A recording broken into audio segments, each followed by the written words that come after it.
Fantastic, man. I'm great. Today was low. Nick, It was kind of a long day, but we here. man, we ain't talked to you all day until I recently. know. Until Until I you sent popped up that into the message. group chat. Wow, boy. Wow, boy. Yeah, that's me. I had a question. I had to ask the question. I was curious. I was curious. Nick is Now I a gotta go look at the old videos and Nick compare. is a bachelor for sure. He is a bachelor man. Okay, through and 100%. through. 100%. I love You them can't. If niggas, anybody man. told me Nick wasn't a bachelor, I tell them they was lying. You just making shit up at this point. He's a bachelor for Y'all sure. funny, man. No, just for sure. Man, before we even get a who's, man, they got the shooter. They got the shooter in New York in under a week, man. Oh yeah, I heard. Yeah. Under a week. First of all, I've been like a psycho, really following this shit. I think Lola has been as well. We've been sharing shit. Look, But he in nah. the group Jay been chat, worse than me though. I've been Y'all locked both been in. sending stuff. Yeah, Jay I ain't I've really been been been on it locked like both in, of y'all, but boy. Because look, like I said, I watched the news anyway, but then it was like, yo, he got shot in the middle of like 6:45 in the morning. But that was last week, Wednesday. It's Tuesday. He got caught yesterday, right? Wasn't that yesterday? I think it was yeah, yesterday, but yeah, he he got was caught at a yesterday. McDonald's chilling, eating, and then No worries in the world. no worries in the world. Like I'm in my mind, like was he trying to get caught on purpose? Like he had all his fake IDs and everything he used and all type of shit. So it was just like, what is going on? So I don't know. I thought that was interesting. I really thought if they're going to catch him, it's going to take a little bit longer than that. I didn't think it was going to be under a week. What's up, Felicia? Felicia, what's going on? Alicia. What's happening? Good sister Felicia, what's happening? Yeah, but no, for the like that whole thing to me was just crazy. Like something still doesn't seem right. Like Yeah, you ain't rocking with it. I'm not saying it's not him, but something in my spirit ain't sitting well. Something in my spirit ain't sitting well. So I don't know, but yeah, they caught him, and he's apparently from Baltimore. Shout out to my Baltimore friends. Oh my god, you're crazy. Like a smart, apparently a very smart guy, valedictorian. Very smart. You know, I think I read something that he had his PhD, but he seems young to have his PhD. He's only 26. But anyway, he be one of them smart dudes. Yeah, they show us this Nick Ball. Yo, they don't play me, Dave. Come on, man. Is Nick Ball? Yeah, Nick, take it off. Show the hair, Nick. We got braids, man. I gotta keep them tight, man. But you know, for you, Nick, I'm not even gonna wear. Nick said he ain't trying to let him get fuzzy. Okay. I think Nick the whole time had a do-rag hair. The one time he didn't, it was when we had dinner. Facts. Yeah, true. It's funny, like even when we did the episode of Joe House, I actually had my do-rag on. 100%. You did. I think he's done. Have you done every episode outside of the one where you had your hair out? Have you done every episode with your do-rag on? I think so. Yeah. I think so too. Yo, that's insane. That's so funny, yo. That is so funny. See, I got hair.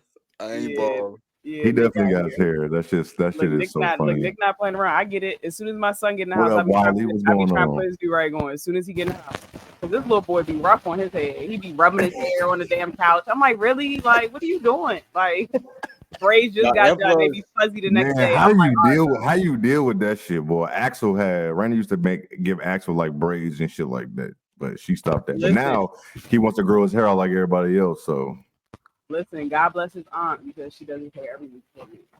And so I usually I take it out, usually wash it for her and braid it for me because she braids better than me. Like I can braid, but like her braiding is like this should have probably worked in the shop. So shout out to her. Oh. Yeah, she braids really well. So when I braid, it looks terrible compared to hers. So I'm like, you know what? Yeah.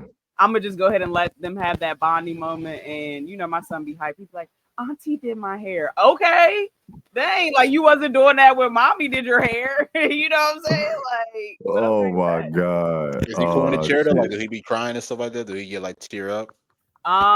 So I used to have a hard time doing it because he don't sit still for me. Like he is all over the place. The parts would be crooked. It would be a mess. But she said they got a system, and she said that he be down with it. Like they sent me a video this weekend, and he was getting a little deep conditioner. And I was like, I was proud of my baby. So yeah, I think he's getting used to it now. More so now. That's what's up. That's what's up. Shit, I'm so glad these boys.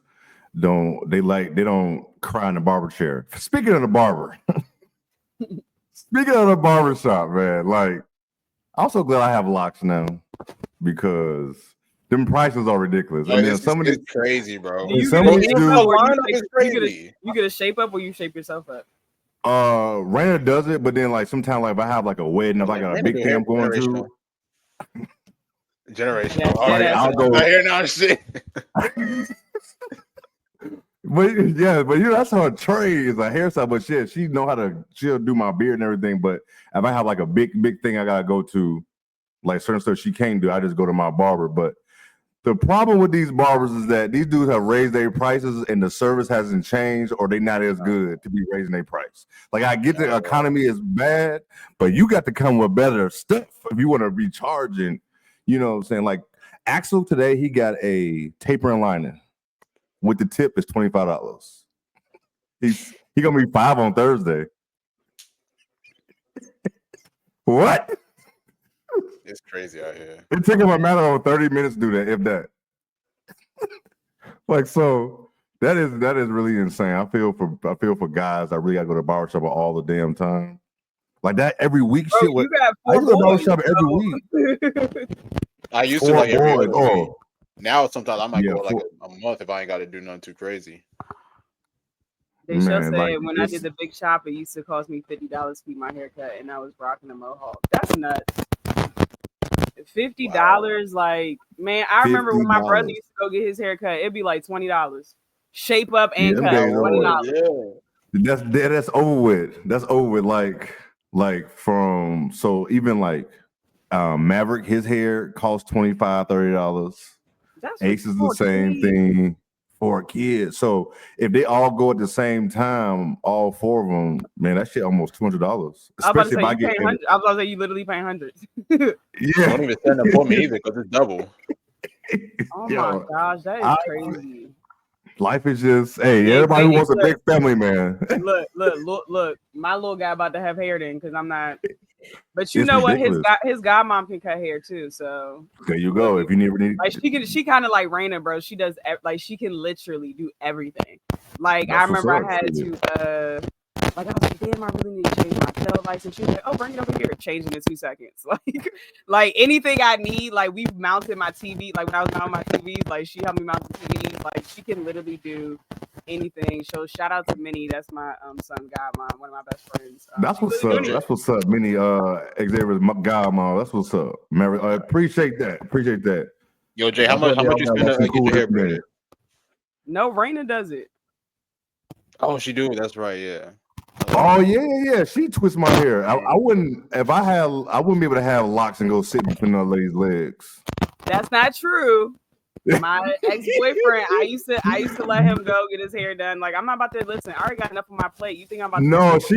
No, her being a hairstylist, I wasn't gonna be able to go do it. I wasn't gonna pay for this shit because I asked her like how much she charged to do it, like to do it every time, and like I wouldn't be doing that shit. Yeah. But it's funny because people used to ask me, they'd be like, you don't feel the type of way that like another woman's doing his hair, and I'm like, I really don't give a shit. Like it's less work for me. Less off my plate. People wouldn't give a damn if she didn't know how to do it. Now it's not since you know how to do it, like it just easier that way. But I wouldn't want to be paying these prices. And then I'm sorry, I be seeing like women. Like the hairstylists, you gotta like make appointments, and there's nothing barbers and hairstylists. You gotta make appointments 24 years in advance till you get a damn slot. You know what I'm saying? Like, then you gotta go through all these protocols to get your hair cut or get your hair braided now, and then the prices, man. Like, what the fuck? I have locks now. I pay 90. You pay 120. 90, 120. I feel like 99. I feel like 90 is cheaper than what it is here. Yeah. Do you get color? If you get that color, that's some most stuff. But how often do y'all get retwisted? Because he wasn't getting retwisted. Mine is only like once a month, or something I can go every other month. Yeah, sometimes like I'll go like every 2. So like, let me see. I got my hair twisted right before y'all got here that week. Mm-hmm. I didn't get retwisted again until like recently, right? Yeah. Yeah, these braids was first. These braids was first in November, so it's been a little over. Oh damn, bro! And he be having them. And he be having them. Nick don't be playing, bro. I ain't never seen nobody keep their hair in that long with braids. Nick don't be playing with y'all, okay? You get your retwist every 6. Nick, you gotta find somebody else to braid your hair. Nah, I'm going back to the same lady. I mean, I'm only like an hour away from her, so I'm gonna drive out there. Oh, that's nothing. Played around. But you used to her too, so yeah. Hey, you a drive for your hairstyles and your barber. You better believe that. You gotta stay loyal. These braids I get. I used to go to this one girl who lived around the corner from me, and I would pay. She's the best braider I've ever met. Right, neatest braids I've ever had. I would pay her $265, bro. She $265 for some braids. That's how expensive it is in Maryland, right? So she doesn't braid anymore. Shout out to her though. Doesn't braid anymore. Her and her husband opened a dispensary, so they're always at the dispensary. That's what's up. She don't braid anymore. So I found another girl who lives in Towson, so it's about 40 minutes from me. 150. So you best believe I be driving at 40 minutes. Because I'm paying 265 to 150. That's a big difference, bro. Like, you know what I'm saying? Like, so yeah. Raina found her a new braider that she was looking for. She had found right before the summer, and she had told me that I think it was like 200 or something, and I was like, "Damn!" She's like, "That's good." I was like, "Oh yeah, shit, okay. 200 good." What?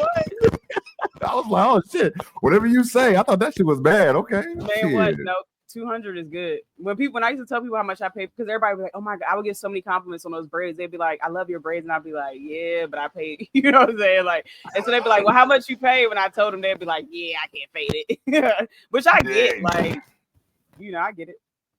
A certain style just you have to just pay to play shit. Listen, my dad always told me you can't be cheap. You can't be cheap on everything. You can't. You just cannot. Look at Deshaun, bro. I got you. Hey, listen, I got you for real, Deshaun. That is so funny. Because y'all don't have that down there, huh? In Texas. Weird ass Texas, boy. I forgot. Man, they just opened up another dispensary by me. And man, I didn't even get this. First of all, welcome back to the Best Damn W show. I'm sorry, episode 19. We are one away from 20. Like 15 minutes before we start the show. This is a very, very black opening to the show. That was awesome. But welcome back. You know, y'all favorite trio. You know what it is. You know, Lo, Nick, Jay. You know. But now back to the conversation. I forgot she in Texas, and Texas have some way out rules. You know, that's the South though. Yeah, South. Not having weed, just go the Kurt programs. I missed it. Am I missing something? What that mean? I don't know what that is. I don't know. Okay, as long as I ain't the only one. Long as I'm not the only one. Let's see. I'm gonna get some shit out the way. Hey, I appreciate everybody attending the playback we had on Saturday, even though it was a blowout. That shit was fun. Like, hey, we literally. Oh, she said it's a Texas thing. We literally ain't talk about the game at all. We was just having a good time. We was talking about politics. We talk about all type of stuff. It was fun. Like, I really enjoyed it. That's what that is really about.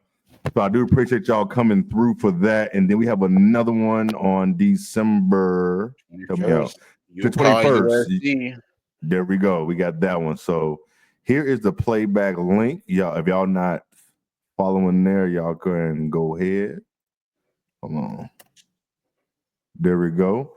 That was fun though, but we're gonna definitely make those regular because y'all are definitely coming out for those. Y'all are asking for them, and then when we do them, y'all coming. So I enjoy it.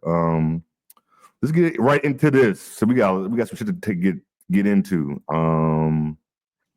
Unrivaled dropped their captains. I didn't even see this. I just saw it in the rundown that we had in the notes. So I had no idea this even happened. I was like, oh shit, okay. They have like last week. They did? I don't, man, so much should be happening. So, but the Mist is Stewie. The Lunar Owls is Fee. Phantom is Sato. That's how you say it. Satu. Rose is Chelsea Gray. Hey, you better stop for people say you don't watch basketball again. Yeah, that's right. You know what I'm saying? And the Laces was AT. So Is y'all shocked by this or? I don't even remember what the teams look like. I got to go back and check them out. We talked about it a week ago. Yeah, we did. Honestly, I don't really got shit to say to Unrivaled until they give us media credentials, but no, that's true. That's all I got for them. We sent the email out a couple weeks ago. A few times. We've sent emails out a few times. So, and I haven't heard no one. Right, I haven't heard anyone get friends in the media space. I haven't seen nobody say they got anything from them. So it's very weird what's going on. They start in January. People need to know Christmas is around the corner. We need to know. We need to be going to Miami. So. And I was gonna say, and it's I heard it pronounced, yeah, it kicked his ass a little bit. I ain't gonna lie. It did kick my ass. But yeah, that's the thing. Like you go to Miami's never cheap. You know, never, and it's dirty out there. Right, like Miami's never cheap. So it's like these tickets need to be out there. You know what I'm saying? Like it's just, I'm not saying they're unprepared because I don't know what they're doing behind the scenes, but. To the public that doesn't know the behind the scenes stuff, it doesn't look great, in my opinion. It doesn't.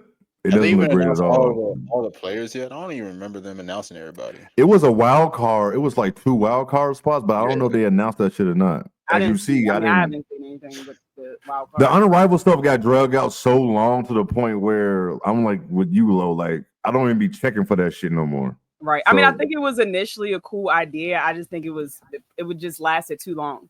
Like if they would have did them like let's say 5 each day, and it would have been done like at the end of the week or whatever the case may be, that would have been better. But it went on for like 3 or 4 months. Like come on, bro. Well, also remember Kelsey Plum just dropped out, so there's a slot open. I don't know. Yeah, they got to replace her. Oh yeah, I forgot about that. I did. So shit. Then what y'all waiting on? Like. I mean, I know that was abrupt, probably, but still, like y'all don't have no pool of players you're gonna call if something like this does happen. You know what I'm saying? Like you would think they had this course of action for that, but I don't know. Yeah, because like what if also somebody unfortunately gets hurt? Like they gotta have a back. You know what I'm saying?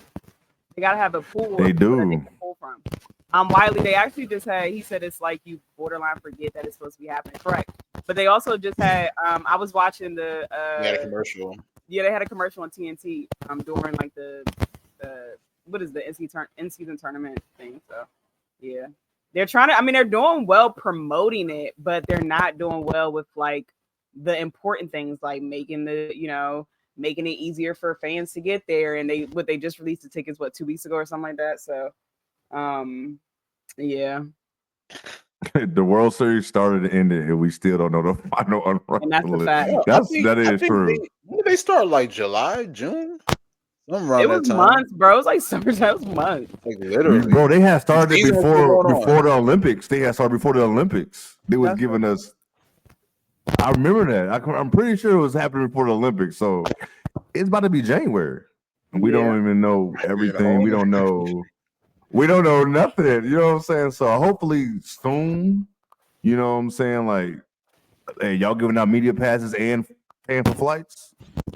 They definitely. If that's the case, they definitely that. Like they might give you a media pass. They definitely ain't. Yeah, they go. If y'all doing that, definitely take all the time you need if you're paying for the flight. I don't care. Right. They started announcing names in June. See what I'm saying? Before the Olympics. That's crazy. They gonna have us on some cheap ass flight. I'll tell you that much. They pay for that shit. Man, what? I'll be on Spirit. Look, I'll fly Spirit for 3 hours and under. I done Spirit one time. I don't have a problem with it. They would just went bankrupt, I think, but. They did go bankrupt. I've never had a bad experience. I don't fly often, but like if I'm going somewhere close enough, like if it's like 2 hours. So like when I go see my dad sometime in Tampa, I will definitely hop on Spirit. Like this motherfucker just says she don't fly often, but she always talking about traveling. Huh? That's a you literally just said that you don't fly often, but you always talk about traveling. No, I ain't man, you been you don't fly far. You don't take the place. You don't take. I'm saying I say I don't fly Spirit. If I had to go to LA, I wouldn't be flying Spirit. Like it has to be like 2.5 hours. It's funny you say that. So look, Raina had a connection at Spirit, right? And I was going to Vegas with one of my friends, and flights was just ridiculous. And she was like, "I got a friend at Spirit. You can get the big man seat. You ain't got to worry about none of that. You ain't got to be scrunched up, but nothing." I was like, to Vegas on Spirit? How long is the flight from Chicago? Shit. Let me see. It's less than here. What it would be? Yeah, it's less than there. Yeah, that's definitely a flight for you. I think it's like 4 hours. Like 4 hours, but it wasn't that bad. I ain't never did it again though. I was 30 when I did it. I ain't never attempted to do that shit again. So I ain't gonna lie. A couple years ago, I tried to get a flight to DC. It was like 600. I was trying to see this Oh one my female. gosh. Crazy. It was wild. Yo, flying out of Chicago is ridiculous. So I can imagine flying out of Florida, but flying out of Chicago is ridiculous. It is really, especially last minute. It is really bad like that. Miss Peach, I gotta check that out. Yeah, Miss Peach, I'm gonna check that out too. I'm gonna read it for the people that can't see it. Fee and her husband just did an interview a few days ago about Unrivaled on YouTube.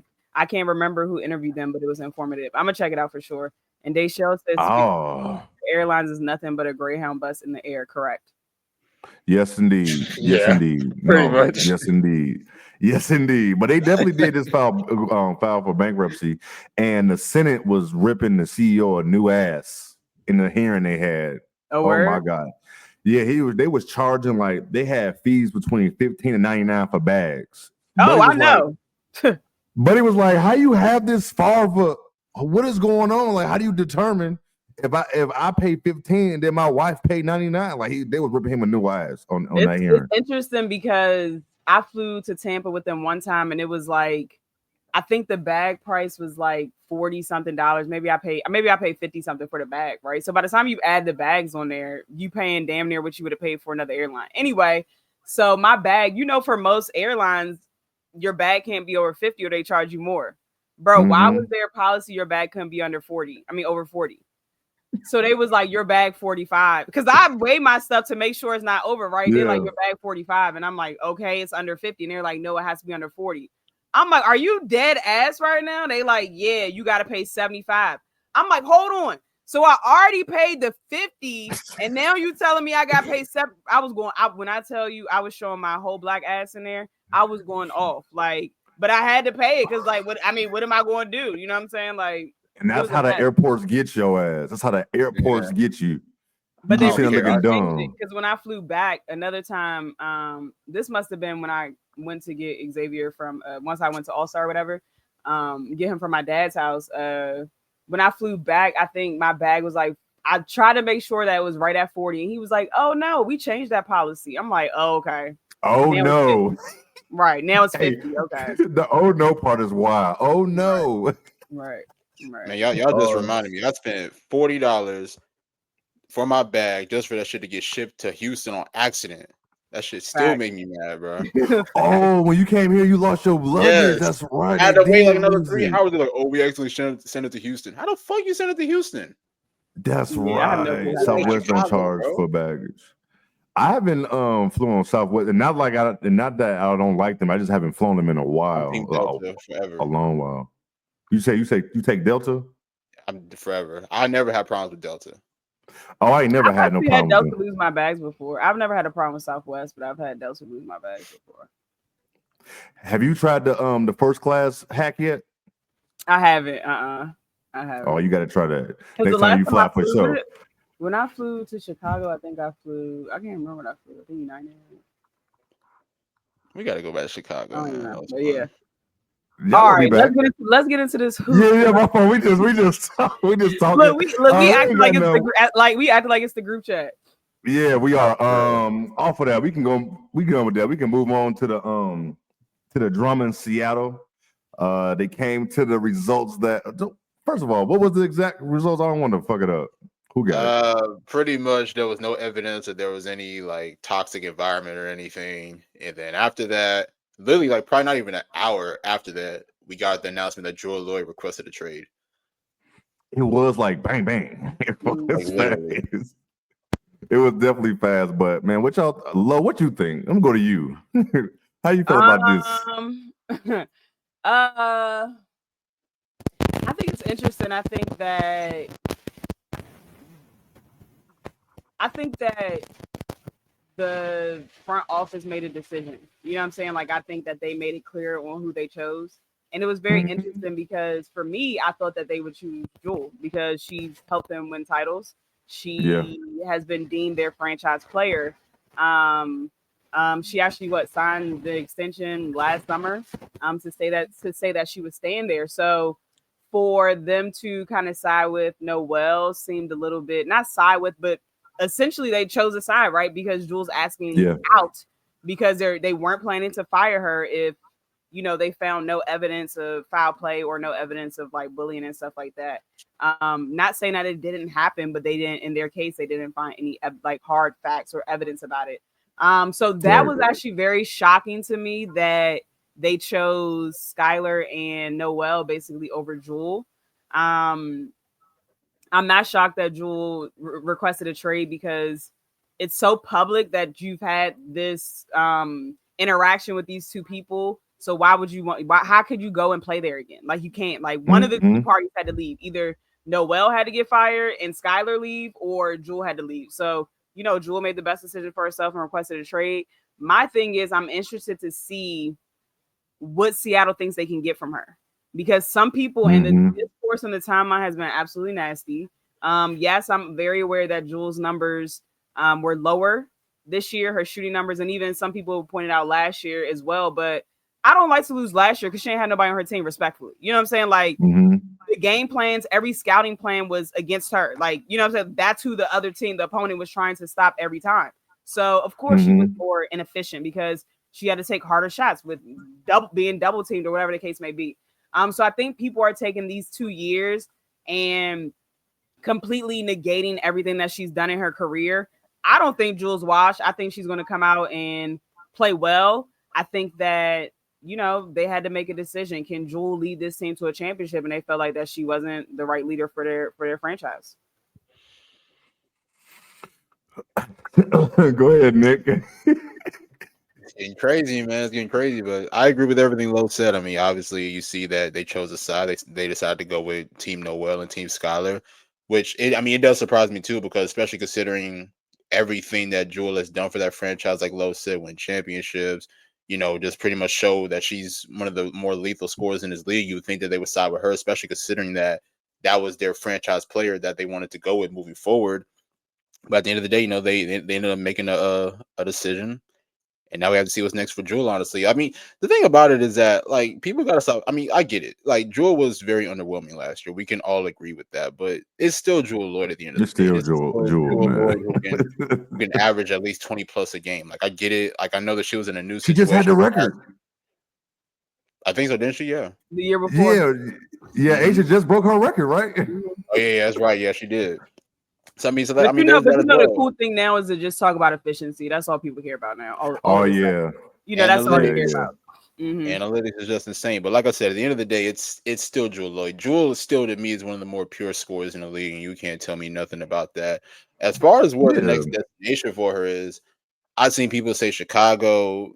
Yeah, I don't know how I really feel about that, but I guess it could work. To me, like, if I'm Jewel, I want to go to a destination where I have the best chance of winning now. I don't know if that's possibly reuniting with Stewie in New York. Honestly, I don't know how that will work. A backcourt with her and Sabrina, possibly.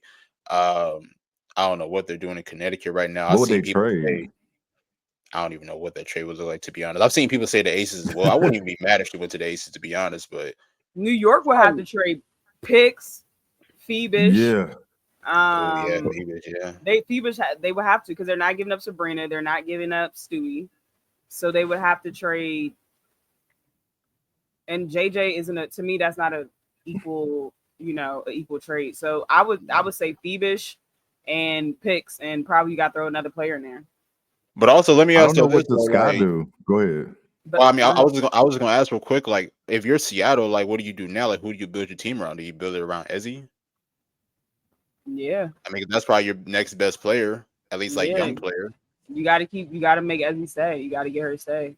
Like after her, Here's my thing. With New York, I feel like it's too many. Even if she does go to New York and they trade some of their players, like too many people on that team need the ball in their hands. You know what I'm saying? Like too many people need the ball. I feel like that's kind of a situation that Jewel would like, because there wouldn't be so much demand on her. Like, I feel like, she would definitely not be leading.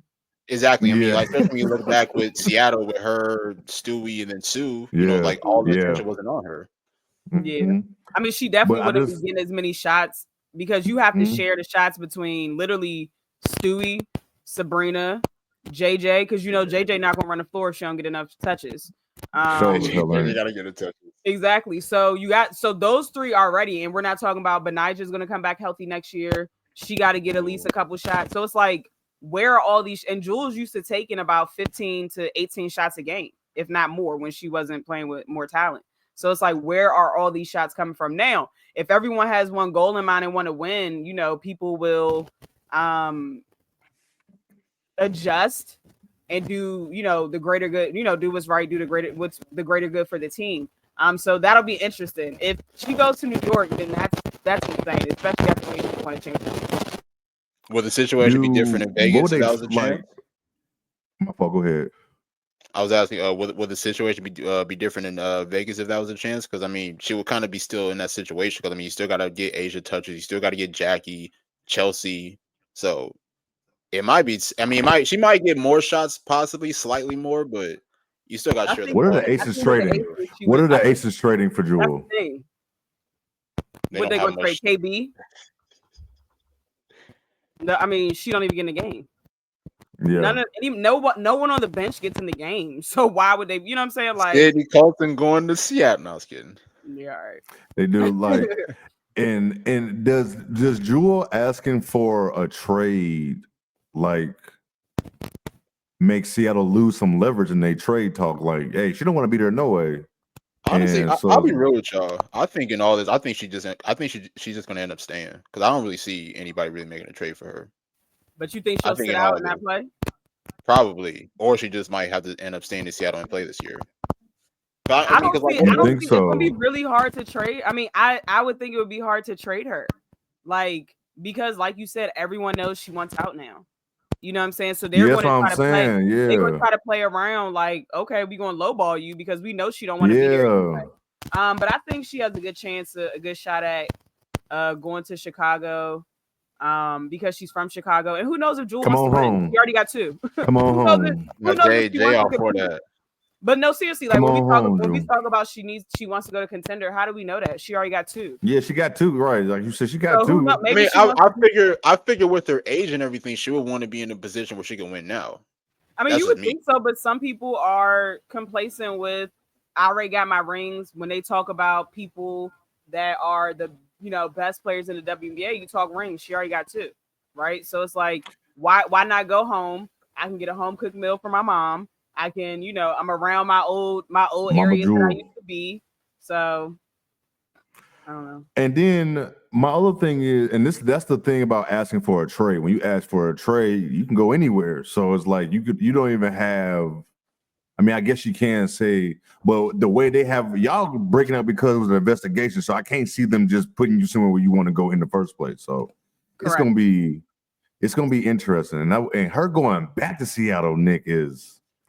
We're gonna watch that one. We're gonna watch. That's interesting. I wouldn't be surprised if it happened. I wouldn't be surprised either. Someone said, "Why would you trade away good young talent for her?" For multiple reasons. Young teams typically do not win without any veteran leadership. She's won before. She knows how to win. So you go out and get a veteran. I'm not saying you trade someone that you're building. I'm not saying you trade Camilla or Angel Reese because that's who you're clearly building the team around. But if they want like Michaela, if they, you know what I'm saying? Like it's plenty of people that they could trade. I don't think that they should trade the third pick. I think that would be a disaster, but that's also an option. You know what I'm saying? But like, why would you? I don't think that works. So I wouldn't do that at all. But I do think veterans are beneficial for young talent. Correct, Miss Peaches. It would be awkward. That would be awkward as hell. You're right about that. And we already know Sky staying on all 10. We saw the Instagram pictures.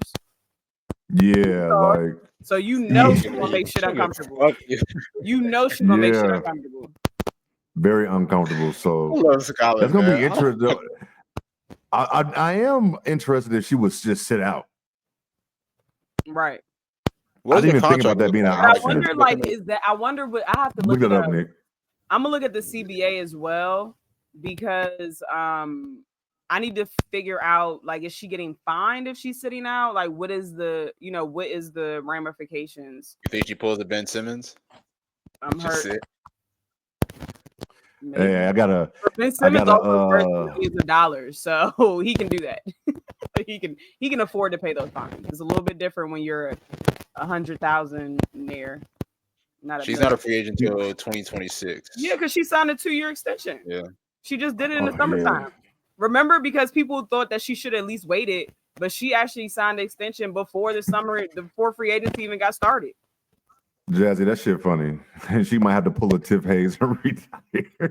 I'm crying to get to a better team. Now that would be genius, actually. Yo, like, genius. How did she get away with that? How do you? Like, well, no, Tiff really retired. Like, she was done. I know. I'm just saying that's just hilarious. You're like, fuck, I'm out of here. And then I don't know what her contract was though. Like, what was her contract? Was her contract up? Like, I don't know what it was. Jewel was in her last year of her contract. 250 this year. Oh, because technically, so she signed for 2 extra years. So technically, last year was 1. So this year will be her last year. Okay. Yeah. So that's another thing. Are we going to trade for you, or are you going to resign here? Right. Are we trading for you and then you walk in the summer? I'm not giving your ass no. I'm not giving you no third overall pick, and you don't resign here. I mean, they're not giving a third either way because they need a guard. No, I wouldn't do that. They need like well, not saying that Jewel's not a guard, but they need a point guard. They need somebody that's getting all organized. Kill that noise in that third overall pick. That's what I'm saying. I mean, let's explore. I mean, what would a trade even look like for Chicago? I could see Dana out of there, respectfully. I think Dana got to go. Why would Seattle want that, respectfully? What's that? Why would Seattle want Dana, respectfully? And I'm not even trying to be funny. Like if you want to get Jewel, you trading Dana for Jewel Lloyd. I mean, not just Dana. I mean, of course there'll be more to it. I mean, yeah, but I'm thinking like who else? Like I would like I'm not even entertaining it if it's not any draft picks attached to it. How many draft picks you got? How many draft picks you sending? They might have to be this year. It could be like the 2028. Yeah, that's what I'm saying. Yeah, so I think Michaela's underrated. Michaela had a good year. Isn't Kennedy a free agent? Kennedy's a free agent, right? Or is she restricted? I can't remember. I think she's a. You know they're gonna want picks. So what picks you give? You gonna give a 10 this year, and then you gonna give some future picks? Like, what is it? I'm sure Seattle gonna ask for 3. I ain't gonna lie. They gonna ask. But that's a hell no. Low. If Seattle calling you, right, and they ask for 3 picks. Jewel, you saying you hanging up the phone? No, he's talking about the third pick. Oh, you hanging up the phone? Yeah, I'm hanging up the phone. You come back for that third overall pick. As soon as you say, I'm out. I'm hanging up. Yeah, I don't even get the word out.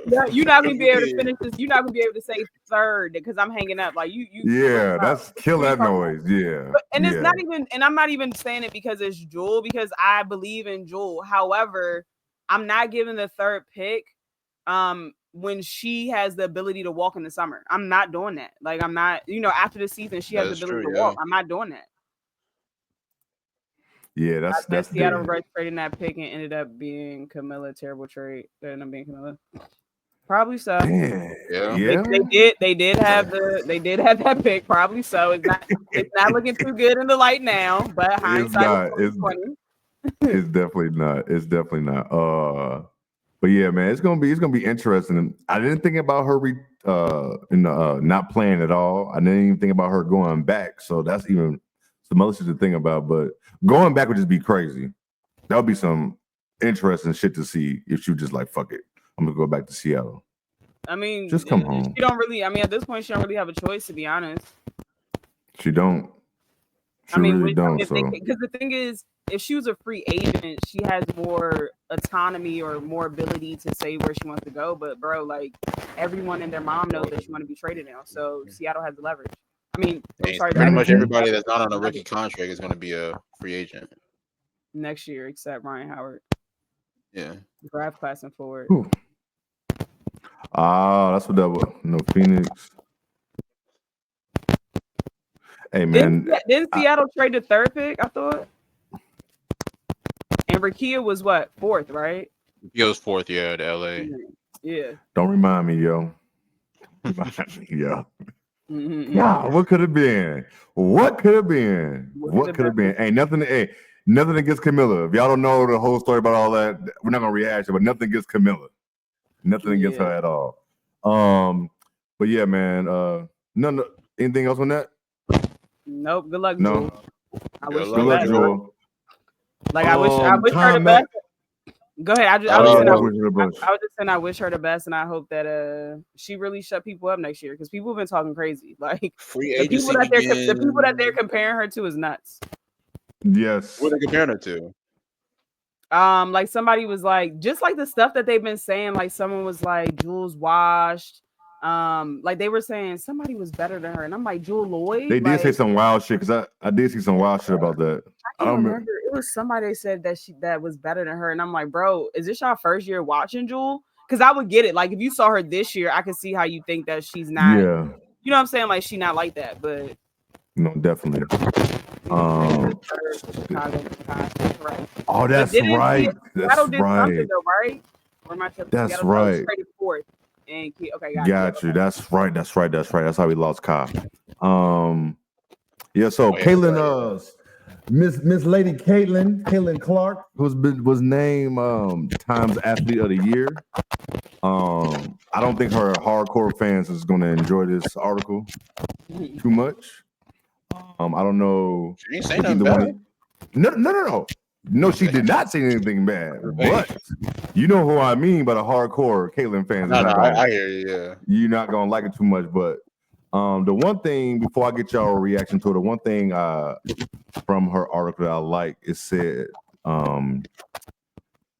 She said there need to be better effort to elevate Black women in WNBA. I want to say I've learned every single thing, but I've earned every single thing, but as a white person, there's privilege. A lot of those players in the league that have been really good have been Black players. This league has kind of been built on them. The more we appreciate that, highlight that, talk about that, and then continue to have brands and companies invest in those players that have made this league incredible. I think it's very important. I have to continue to try to change that. The more we can elevate Black women, that's going to be a beautiful thing.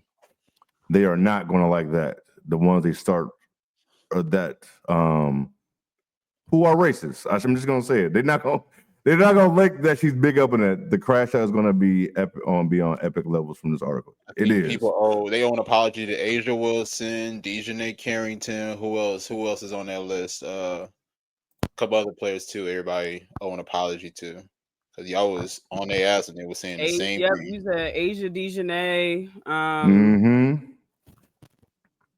Hey, one thing I will say, Timmy stood on all 10. Did y'all see her comments?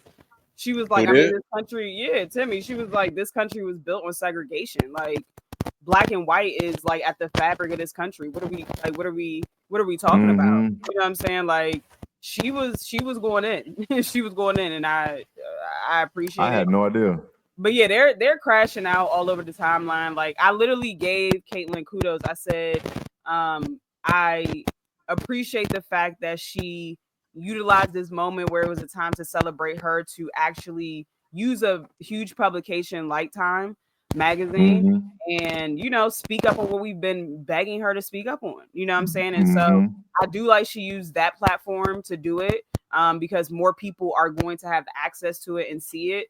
I think that, so I tweeted that I was like, kudos to Caitlin, and then people are under my comments like, she didn't owe y'all shit, she didn't, and I'm like, bro, or she doesn't. My favorite comment is bullying work, she doesn't really mean this, because y'all know this girl and y'all know what her brain's saying. Like, what? Wow. Like, y'all don't know her. These parasocial relationships online, like, go touch grass, bro. Y'all don't know this girl. I hate people, y'all. Like, y'all don't know. Like, asking my comments talking about, like, she's playing the long game. She don't really mean this. How you know?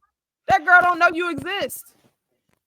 Straight dumb. That's how they be. For denouncing racism, you're mad because she's denouncing racism. That tells me all I need to know about you. So I don't even argue back and forth. I just block. Just block. Just block. I do. I'm sure I got over 1,500 people blocked,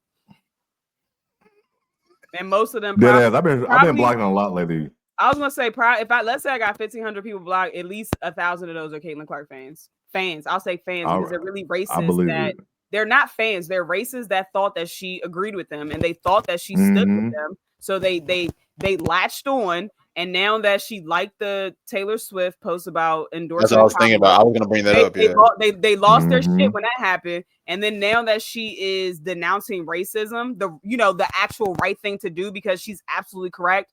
This league was built on the backs of Black women, and they still don't get the shine that they deserve. Like again, Caitlin, great player, deserves everything that she's getting because she's earned it. However, two things can be true: she deserves it, and Black women don't get the credit that they deserve. And that's all she was saying. So if anyone has an issue with that, you should go sit on that lady's couch and look inwardly because you have some racism up in there. Okay. Like you have a lot of unresolved issues and traumas that you need to go address. And the fact that you can confidently say that someone that you absolutely do not know is lying and doesn't truly feel this way, like that's kind of ridiculous. It's insane. It's sad. It's actually sad. Like it really is sad. I haven't been on the timeline a lot today, so I haven't seen none of that. So I'm definitely gonna catch up. But just go when we get off here. Go to Dayshell's page. She's been whacking them on their head all day. I'm sure Dayshell been on their ass all day. I'm gonna definitely go do that. I will say about her cover, man. That's probably her best fit ever. Because she's comfortable. They don't have her in 40-year-old businesswoman clothing. Like, yeah, man, she need a new stylist. They're dressing her probably how she likes to dress instead of putting her in a pantsuit and putting Prada on it. So it's supposed to be. I was like, what? Nice. Was she one of the draft again? Oh my god, man, that white Prada fit. Yeah, like don't give her. She don't want to wear that shit, man. Like let her. Like she actually let her have her style. And my good sis was showing off that body with the abs. I ain't mad at it. She was. Right. No, she definitely was. She definitely was. Yeah, because I would be showing. Listen. I'd be showing. I would listen if I had those kind of what bodies. You talking about? Listen, when I had that kind of body, I was never wearing clothes. What? Yeah, you can't. y'all gonna see this work that I put in the gym. Y'all gonna see it. I know Nick be showing it off. I know you be showing it off. Look at her. Look at her. I be a little shy. You be a little shy. You funny as hell. But yeah, man, I'm glad she. If y'all haven't read the article, go read it. Check it out. If you haven't, she addressed a lot in there, even the Olympic stuff. Like she addressed the Olympic stuff, and people still talking about, oh, she should have made the team. Like she literally addressed it in there. You know what I'm saying? Yep. So, you know what's funny about this whole thing is pretty much she's been saying everything that we have been saying. Correct. Literally. Correct. Like literally everything that she said, we said. Like whether it was the whole Olympic thing, whether it was the whole Angel Reese thing, saying that how that was not a rivalry. Right. Yeah, like she's been saying just about everything that we have been saying. That's why that's why I applaud her, honestly. Because I mean, I don't know why people are expecting her to be like for racism. Like, look, you're playing a black league. Like, you can't necessarily do that. Then on top of that, her favorite player growing up was Maya Moore. So I mean, that should show you right there. Like, clearly she's not racist. But I will say, I mean, it is good to hear from her because especially with her name always being in like a bunch of racist shit this year. I mean, obviously the league has always been racist, but this year was just kind of over the top, and majority of it was because of Caitlin. And even I've said it on this show. Like, I mean, I think that she has to address a lot of this, and that's why I was even saying like, I don't know if it was like her agent, her manager, or even her family, but somebody was telling her to not address any of this over this past summer. So it's good to see her finally address these things. It's good to see her finally highlight Black women. To me, I think she kind of took something from Paige's book when Paige was at the ESPYs addressing Black women and highlighting Black women. So it's good to see, honestly. I'm proud. They're not going to like that because, you know, the new N word they use is woke. Paige is woke. When they want to say the N word, when they want to say the N word, that's the new word that they use. So they're like, I read through all that Caitlin's shit. Not woke like Paige. Like, we don't want Caitlin to be woke like Paige. Come on now. We know what they're trying to say. Nick got 6-pack. Let me tell y'all something real quick. I had to address this. I saw that. Let me tell you something. I gave Nick a hug. And if you want to know what Nick felt like, go to your local Dick's Sporting Goods and just hug the mannequin. That is what Nick feel like. Nick is chiseled. I'm telling y'all right now, okay? I'm telling They said pictures or it didn't happen. Nick has sent us a picture of him after he worked out. He does. I can attest that he does in fact have a six pack. Nick is definitely has a 26, 27-year-old body for sure. He got 100%. But he works out for it. I'm gonna give him credit. Yeah, he definitely works out for it. Yeah. Yes. Now back to they definitely I'm glad you brought that shit up about Paige and the woke stuff, because that's definitely their way of calling her the N-word or saying the woke shit, the black stuff. So I really don't like that shit either. But I'm glad she did this show. It needed to happen.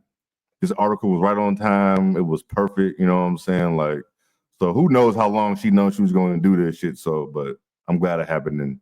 And the fact them fans is crashing out, we're not even shocked about that. Nope. I muted the tweet and kept it moving.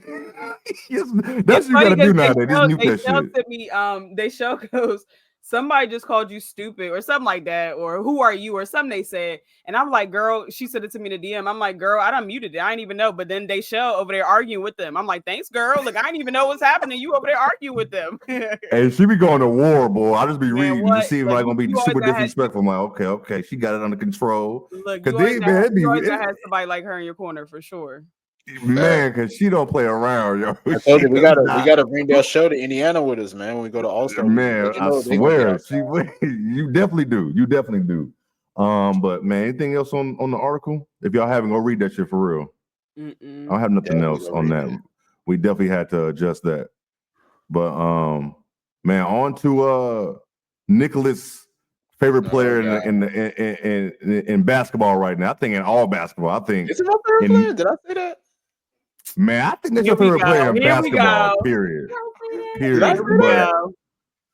We had he talked about her so much, man. He made sure me and Lo made sure we was locked in on her.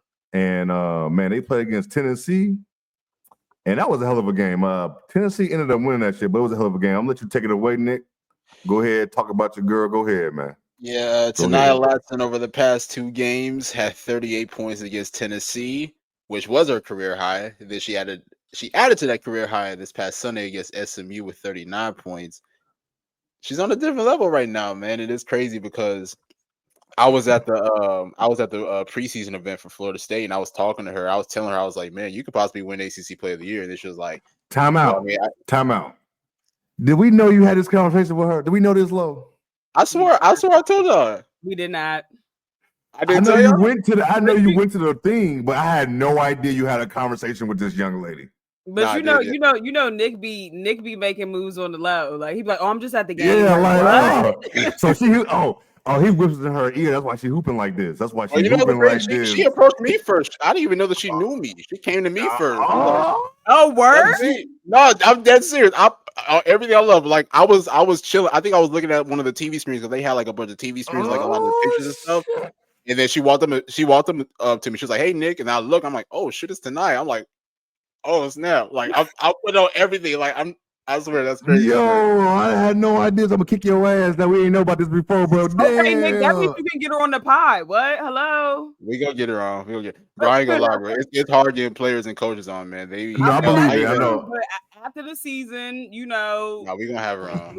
She know you by name. She hooping. She is scoring 39 points for you. She know your name. I put that battery on her, I guess. Damn, but go ahead, man. I know it. Right. Go ahead, talk about your conversation with her, man. I'm gonna be real. I mean, this is what I've been trying to tell everybody. Like, I'm putting her in that combo. I know. I go like me and Lo. We got into a little argument last week about Tanaya. That's neither here nor there.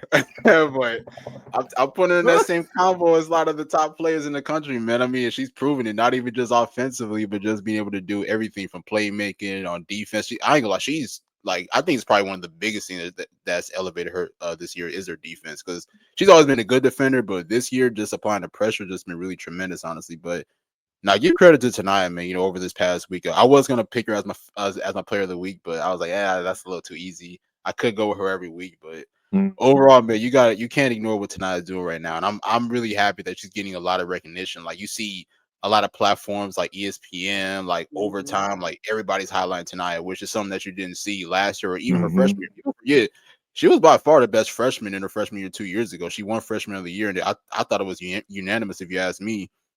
So just seeing her get better every single year has just been incredible to watch. Obviously, Florida State still have their ways to go. Like for instance, like even I was at the game on Sunday, they had an 18-point lead in the fourth quarter, nearly blew that shit, which I don't understand how they nearly blew it. But overall, Taniya's having one hell of a year. You can't at this point you can't ignore what she's doing. No, you definitely cannot. You definitely cannot. How about you, Lo? I mean, I agree with Nick. I think that you know, more people are starting to see how special she is, and I'm glad that she's getting the national recognition that she deserves because she can flat out play basketball. Like, and I agree. Like, I was looking at her, like I knew Nick always would talk about her offensively, but I wanted to see how she was on the defensive end, and she holds her own out there. She competes. I mean, and that's really all you can ask for. Just in general, I really like this Tennessee team. I wasn't sure how they would look after Rakia graduated, but Kim Caldwell has those ladies playing very well, off to I think 8-0 or 7-0, 8-0 start, and now has moved up into the top 25 ranking at 19th.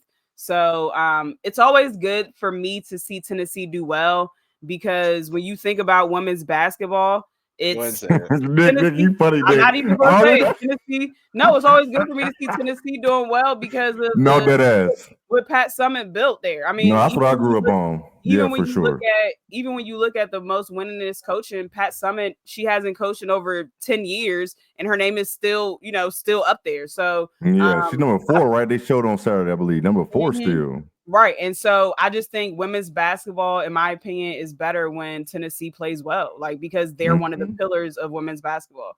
To me, I think the biggest thing was rebounding. You know, Tennessee out-rebounded Florida State 50-39.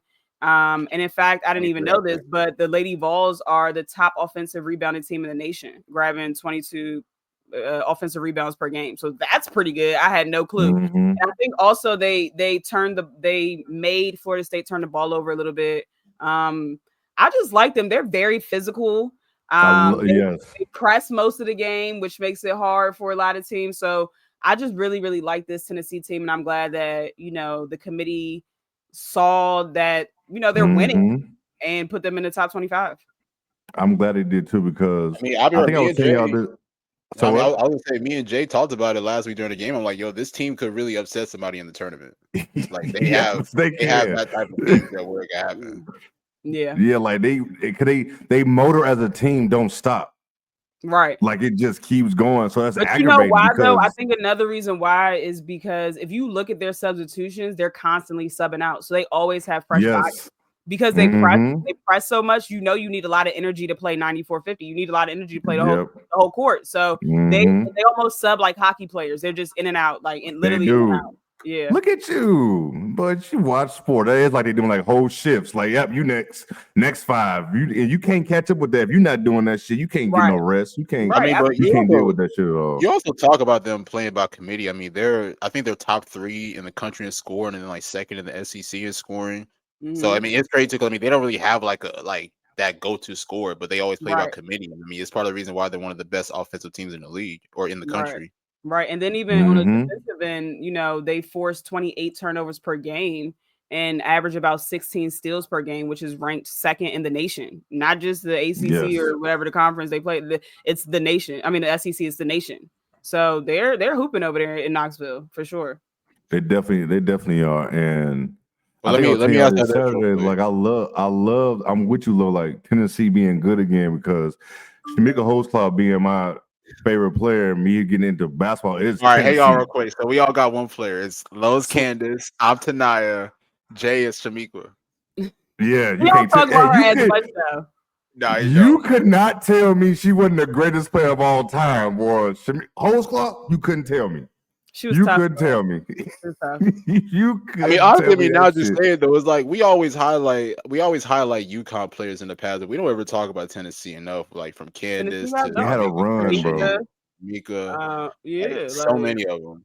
Yeah, they had squads. They definitely had squads, but and since you did mention that, I'm gonna keep going with Tennessee. We do got other games, but they had 2 good games. But since you were talking about the turnovers, man, just Iowa, they forced like 32 turnovers. I ain't never seen no shit like that before. And they were still losing at some point as well, but then they put the click clanks on Iowa and they couldn't do nothing. But like you said, everything we saw in that FSU game, the same thing we saw against them against Iowa.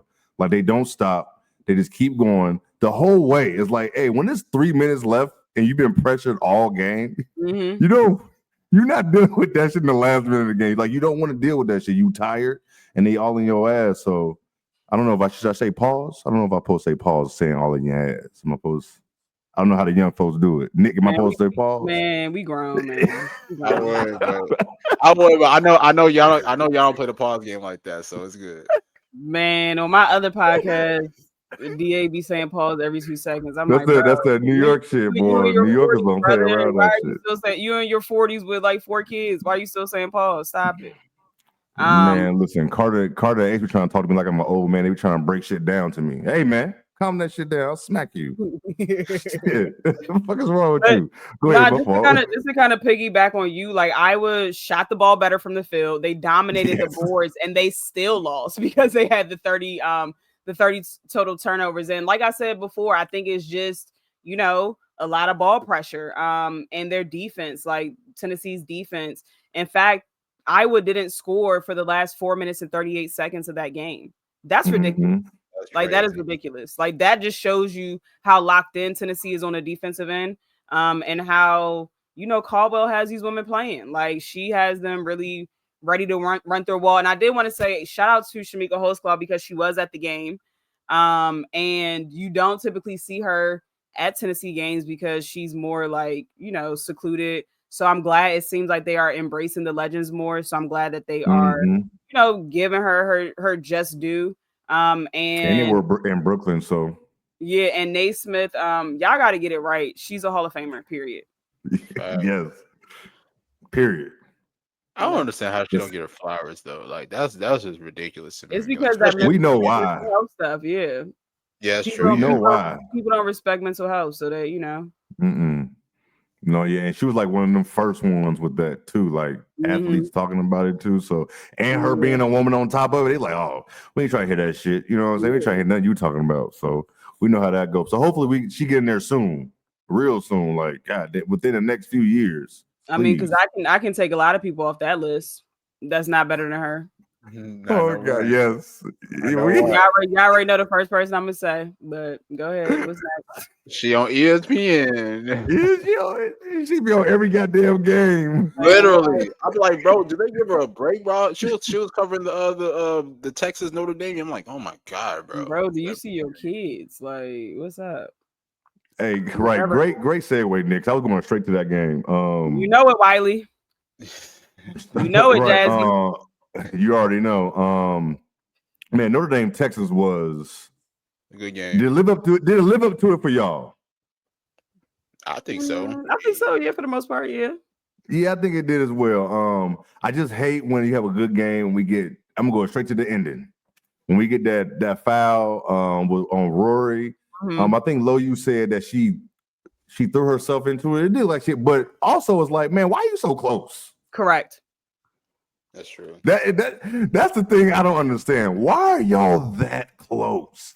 Correct. It was like 4 seconds left. Is Rory really going to get on the court and do? I don't know. Maybe she could, but at least you ain't gonna be that close. You can still pressure the ball without being that, you know, that close. Like let her catch it and then pressure. You know, like absolutely.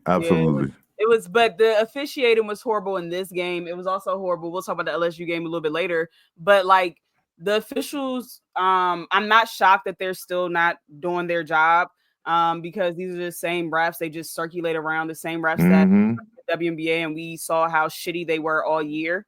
So it's just it ruins basketball. Like this game should have never went into overtime. It ruins basketball. I do want to say one thing about Rory. Hannah had her ass in purgatory. Like Rory wasn't even score. Like she wasn't even. Hold on. So is we going to give her some grace with the ACL or no? Because coming off an ACL and having to deal with that demon is crazy. But are we gonna give her some grace or no? When you step on the court, when you step on the court, I knew with y'all too. I knew y'all two wasn't going with that giving grace shit. Soon as you get, I feel you though. I feel if you can get on the court. But also, hey, I mean, ain't even trying to before hear that, shit. she's already had high scoring games leading That's up what I to was that gonna game. say. Against Yeah, other she teams, did. she's been hooping. So it's like Is this the Hannah first? was just- Is this the first ranked team they played? Texas? No, they played. I think West Virginia UNC? was ranked. Oh, West Virginia. They play West Virginia. Yeah. So did they play this? Their first good team they played? Probably West like Virginia top 10, ain't bad maybe. though, but West No, West Virginia Virginia is is very pretty good. pesky. No, they're not bad. I'm not gonna do them like that. I ain't gonna do them like that. But I mean, this is probably like the first like top 10 team that they played. Yeah. real, I can pick up on my yeah, head. for sure. Yeah. I think this is my first time for real actually watching Texas. I mean, What what's you my think girl about name on Madison Texas? Booker? Yes, I was about this. What I was going to. Hey man, she a pro. Hooper. Pro. That's it, pro. Pro. That's all Got I that got. KD She's a post pro. on. Man, like, can she come out this year? What year only she a in? sophomore. She's a She only sophomore. a That's what I sophomore. thought. I couldn't think. That's what I thought. Yeah. So she's a pro. Would you think when she come out, is she gonna be a top 3 pick? She's in the Juju, class Hannah. with Juju, Hannah. Who else is in that class? Might be top 3. Malaysia's in that class. Yeah, Malaysia. Yes. Maybe Um, top 5. Somebody else is in that. I'm missing somebody. Damn, yeah, we knocking her, and we knocking her down a little bit. If it keeps going this way with these players, it's gonna be I hard think for her to be top 3. it depends on the draft order. It depends on what they need. That's what I'm thinking. Yeah. Yeah. Because in some situations, I would take Maddie over Malaysia. Like in some situations, That's what I'm thinking. Yeah. like she's a big guard. And her game, because Fort Wiley is smaller. You know what I'm saying? So in the WNBA, it's going to be hard. She has good twitch and good movement, so she could probably get space to create shots, but like driving to the basket and all that stuff for Hannah too is going to be difficult because they're undersized. But with Madison, like you got good size. Her game is just so smooth already. She's so poised. Like she never seems like she's rushing. Like she gets to her spots effortlessly. And this is her 17th career 20-point game, and she's only been she only played 1 full year. Like she's tough. I love her game. She's tough. It's just crazy how these players coming up like freshman and sophomore, they just be like hoopers. This 2026 class, different. 2026 class is different. Like it is a stack. Like the Mystics need to be tanking right now for 2026. It is a stacked draft. Okay. I look at they probably are. They ain't hired nobody yet, so I think they probably are tanking already. Don't get me started on that, child. Don't even get me started on that. They are pissing They already tanking. They ain't hired nobody. Shit. Well, yeah, going on over there? Keep the tanking coming, then. Keep the tanking coming. Right, but no, that's a crazy class. Like you said, that is a lot. Like 2027 draft class is deep. Almost definitely 2027. That's Juju, Hannah, Maddie Booker. That's all. That's what I meant. Not 26. I meant 27. The 27. 27. Who in 20? Oh, yeah, Michaela. Yep, Michaela in there. 27. Yeah. Somebody else though. Somebody else. But the 2027 class is one of them ones. Like we talked about the class this year, but talent wise, like dead ass talent wise, I might go with 27 over this year. I'm sorry. I might like and if you think about all the players coming out. Listen, these players still got 2 years left. So imagine what they're gonna look like their senior year. You know what I'm saying? Seriously.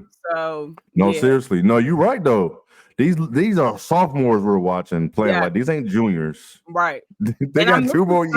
It's somebody else that's a sophomore that I'm missing on that list.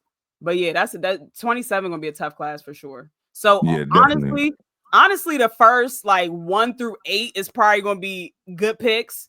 It just probably depends on where they land and what that team needs, at that time. Hoo-wee. That's gonna be. Hey, guess what though? It seems far away, but that shit is not far away. Not at all. It's not. And listen, y'all already know I go where Jew goes. So you know what I'm saying. You know what I'm saying. Praying that should go to DC.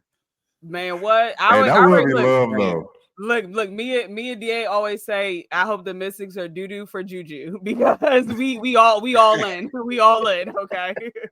Yo, it would be crazy. I would have to get a Mystics jersey, boy, because that would be crazy. Yep, she comes out too. I don't know. How y'all think she'd do in the league, though? I don't know, man. Especially in the big league. How tall is she? She over Like maybe 6'3". Maybe I don't know. 6'2". Man, could she be like a? She do. I feel like she got a slim. I feel like a pro workout will get her to that level. I feel like she would have to go to the right place. Weight already. I think she have to go. Even with the size, though, I do think that she moves really well. She does move good with her size, but I think the pro players, I think she will have to come down some more. She gonna have to. But I think she will have to come down. But the pro workout system will give her that anyway if she take it seriously. So yeah, it definitely depends on the team, Jazzy, for sure. Like especially with players like that, you can make a break it for sure. So I don't know. So how y'all think Notre Dame look in this game? Pretty solid, honestly. I mean, I think the biggest thing was they got production on everybody. Obviously, the backcourt, but I love what Sonia Citron was able to do. She dropped 18 points, and I think that was really what they did. Also give credit to the front court as well. Koval, Leah King holding Aaliyah Moore to I think like 4 or 5 points, especially after Aaliyah Moore dropped like 20 against West Virginia. So I think everybody did their job, honestly, man. I mean, it's kind of weird because I didn't even realize. I went back and I looked at the stats. I didn't realize that Neil only played 6 players in that game, which is very interesting. But I mean, give credit to everybody. Everybody played their role. She plays a very short bench. She does. I saw a lot of people on Twitter during the game was just saying like, "Olivia Miles ain't this. She ain't that."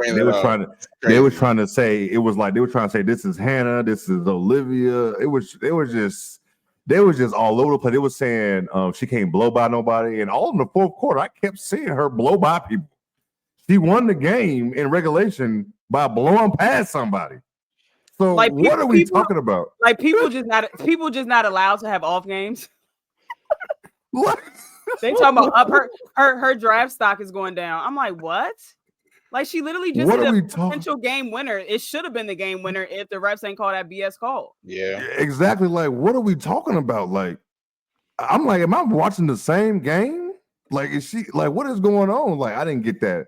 I don't get the Olivia hate at all. I don't know. I mean, I feel like every game they find somebody to try to talk crazy about on the timeline. So it's really women college basketball now. The discourse is getting crazy out there because so many people is watching it now because of all these players. But Notre Dame definitely coming from your boy Jay.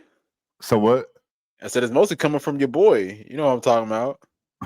I do not know who you're talking about. UConn.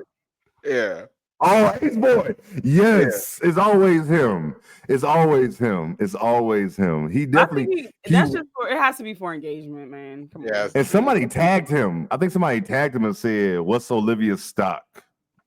That thing get kicked off. I saw he was one of the few people that was doing it, and it kept going and growing. You know how Twitter is. That should just grow and grow and grow. You know what I'm saying? Especially since Notre Dame had just had a terrible outing over in the Cayman Islands. So it's like it's just easy to do that. But ain't lying, Nick. It is him. I think it's a great bounce back win. They saw the speech, they heard the discourse. Like, y'all had them not going far in the NCAA tournament because they lost 2 games in November.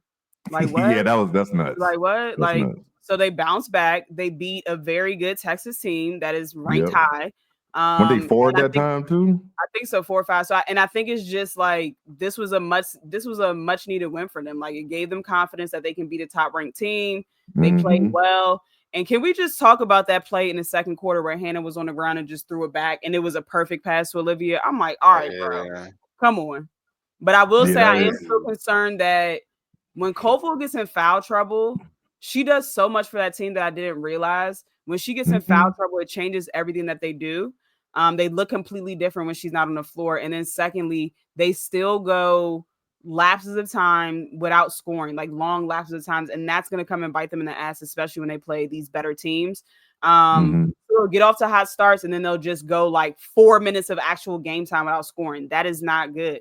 And then once that happens, they start getting into a lot of iso ball, a lot of one-on-one, like both Hannah and Olivia do it. At some point in time, Olivia has to be the leader of that team because she is the older guard and has more experience and say, we're not doing one-on-one. We're running plays. Get in your position. Let's run this damn play. Like you gotta call it. Like you gotta. I like that.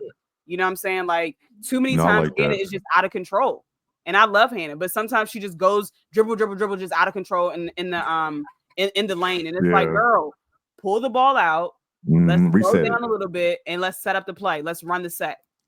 Yeah, it should be too much in attack mode, which is like you love, but then again you hate at the same time. Like just Right. depending on the situation. But that's all basketball IQ, and that's all it'll get better as she gains more experience. And I think by the end of the year, we'll see her mature more with her basketball IQ, because I saw a jump from the beginning of last season to the end of last season. Her IQ had increased. So I think this is just the next level of her evolution. Like we already know she's great on both sides of the ball. So the next level is, okay, now let me slow the game down a little bit. Let me, use my cerebral a little bit more than, use my athleticism and just dribble. So I think that's the next step of development. Shit, I ain't got nothing else on them, man. I'm glad they had that bounce back win, because they would have lost that game to Texas. It'd have been ugly out here for them. It'd have been if they thought the chatter was crazy during the game, they'd have lost that. But I think it also helps that they had the game in South Bend. I think they went to Texas. I don't know how that would have worked out for them. So I'm glad they got that win. And like you said, and those two losses did suck in the Cayman Islands, but it's November. Yeah. You know what I'm saying? Like they suck for sure. They definitely did. But if you get to winning and racking up wins against top, because you got a hard ass schedule, that shit ain't even gonna matter. Especially if you beating these teams, it's not gonna matter whatsoever. But and they're ranked for like strength of schedule. They're towards the top. So Niele didn't pick a soft schedule at all. She did not. If y'all have not looked at their schedule, go look at that. I like the other coach we about to talk about. Child. Who's that? Who we about to talk about? Kim Mulkey. I missed this game. I did not watch this game. I did not go back to watch it. It was on the same time as the Notre Dame game, or one of the games between Notre Dame or the South Carolina game. Yeah, because I didn't see until like almost, I think I saw the whole, maybe the fourth quarter or something like that. Yeah, I didn't see that. So, what was y'all thoughts on this game, on LSU, just in general? Like LSU, before I just give it to y'all, LSU to be ranked 4th in the country, they struggle with teams that don't even be ranked. Cap, they shouldn't be 4th. Cap. Yeah, we'll get to that. But they just struggle. They don't look like a team that's a 4th. You know what I'm saying? They don't look like a 4th overall team. You know what I'm saying? Like they're struggling too much. You know what I'm saying? But I'm gonna shoot up to you, Cap. I'm gonna shoot up to you, Lo. Like, what you got on the game and on LSU? I mean, I think a win is a win, but boy, they need to be thanking those refs because the refs called Stanford this game, and I'm gonna just keep it 100%. And I've told LSU fans that I know, I told them straight up, the refs handed y'all this game. With 2 minutes and 52 seconds in the fourth quarter, Stanford was up by 6, and everyone thought that they were going to win the game. Hell, they were up by. Stanford was up. Yeah, they were up majority of the game. They were. I gotta go back to this game. Like they were like running plays, like they were getting wide open layups. Like that coach was low key out coaching Kim Mulkey for sure. And so even with 16 seconds left in the game, it was still 80-78. And I'm thinking, Gilbert hit the 3 to send it into overtime. So my issue came when Flage was near the sideline and she literally fouled the girl and like pushed her out of bounds, and they called it LSU ball. And I'm like, it's no way. It is no, like I'm literally cursed at the TV. I'm like, it's no way they dead ass. Number one, Flage should have been out of the game because that was her 5th foul. That's number one. So that changes the whole overtime because she should have been fouled out. That's number one. Number two, it should have never went to OT. Like it was so egregious. It was actually disgusting to watch because it's like you have these women playing so hard, and this is literally what you do. Like we didn't come to see you, refs. This is not your show. You know what I'm saying? And so it was just nasty, but a win is a win. So whatever. I do want to say, I think Flage needs to stay in school. When I was watching that game, she was not the best player on the court. Michaela Williams was. And I've liked Michaela since last year, and the thing I like about her the most is she's not scared of the big moments. Like even last year with LSU, she showed how tough she is, and she just had a phenomenal game. Just getting to her spot. I'm sorry. I'm sorry. I'm crying. Yo, LSU I'm out so here playing sorry. Louisiana Costume Design College for sure. I swear to God, yo, they playing the art schools and shit. I don't know who. Yeah, before I hand it to you, Nick, because I know Jay said he didn't watch it. I will say shout out to Nunu from Stanford. I wasn't hip. I wasn't hip, but sister, I'm locked in now because her and Kiki. Oh, it's like that. I definitely gotta watch it. If Kiki's ass would have stayed, her and Kiki could have been nice on that Stanford team. I will say that. But anyway, she had 29 and 13. She only missed 4 shots on the evening. Like she was just out there flat out hooping, bro. And so I'm a fan now, and I will be locked into her games. But again, like I said, What's her Michaela, name again? What's her name? Nunu Agaro, I think that's her name. Agar, yeah. I'm gonna lock in. But Michaela Williams, I think she was the best player on the floor that night. For LSU, 32 points, 9 boards, shot 66% from the field. I mean, she was just getting to her spots and rising like easily. So that's what it is. I don't really care too much about LSU. I'm not gonna hold you because I'm gonna say this one more thing. Someone tweeted the other day that South Carolina doesn't have swag, and someone asked them under the comments who has swag, and they said LSU. How the hell LSU got swag and they ain't playing nobody? They playing the Boys and Girls Club. Stop. Like LSU got swag. Stop. Bro, I guess because I guess she be rapping and you got the whole. I don't know. Now I'm trying to think. Now I'm right. I'm with you down. Like you can't use that comparison. South Carolina's not swaggy, but LSU, they're swaggy. Out here pumping their chest against who she say? They don't Louisiana Costume Design College. Right, man. They don't play a ranked team until January 23rd. Stop it. I still can't believe it. I still can't believe that shit. With the way that team is looking right now after they lost to UCLA, your luck. Right, South Carolina got that battery in their back. They ain't playing around. Mm-hmm. What you think about LSU though, Nick?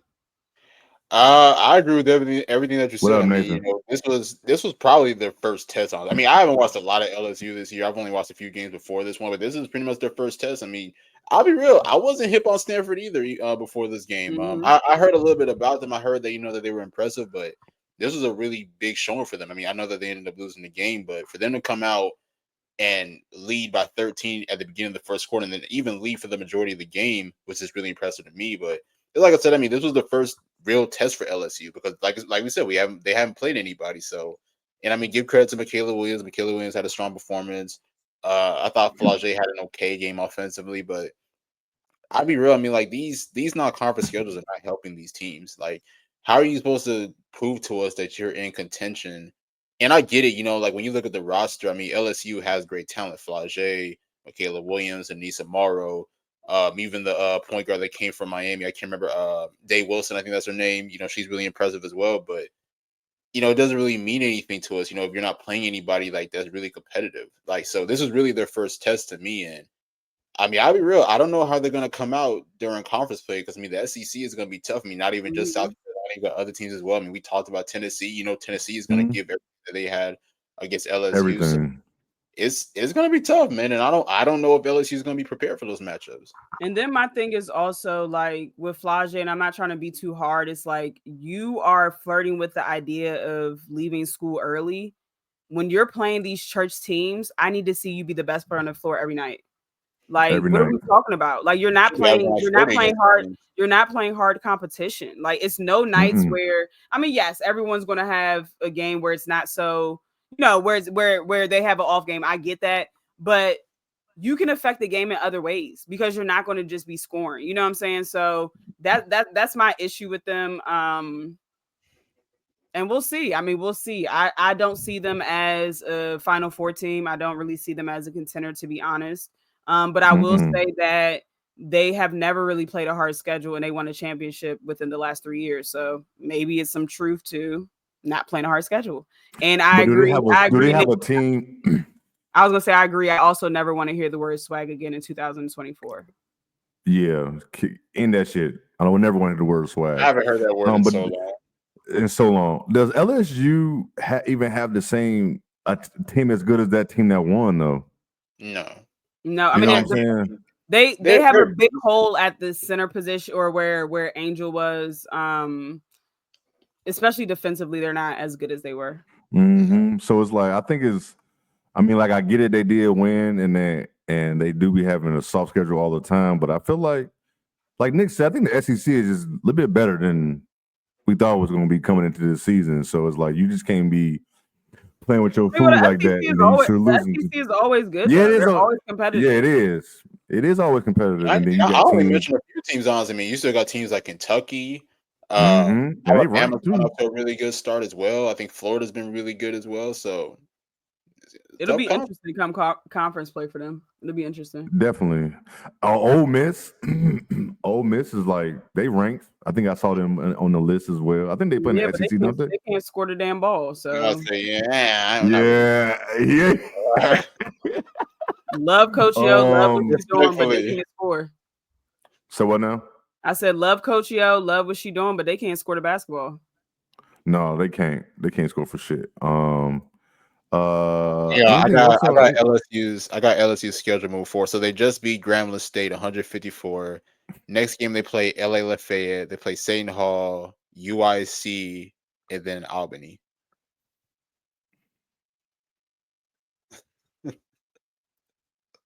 We're just gonna go talk. We're gonna go ahead and move on to South Carolina and UConn.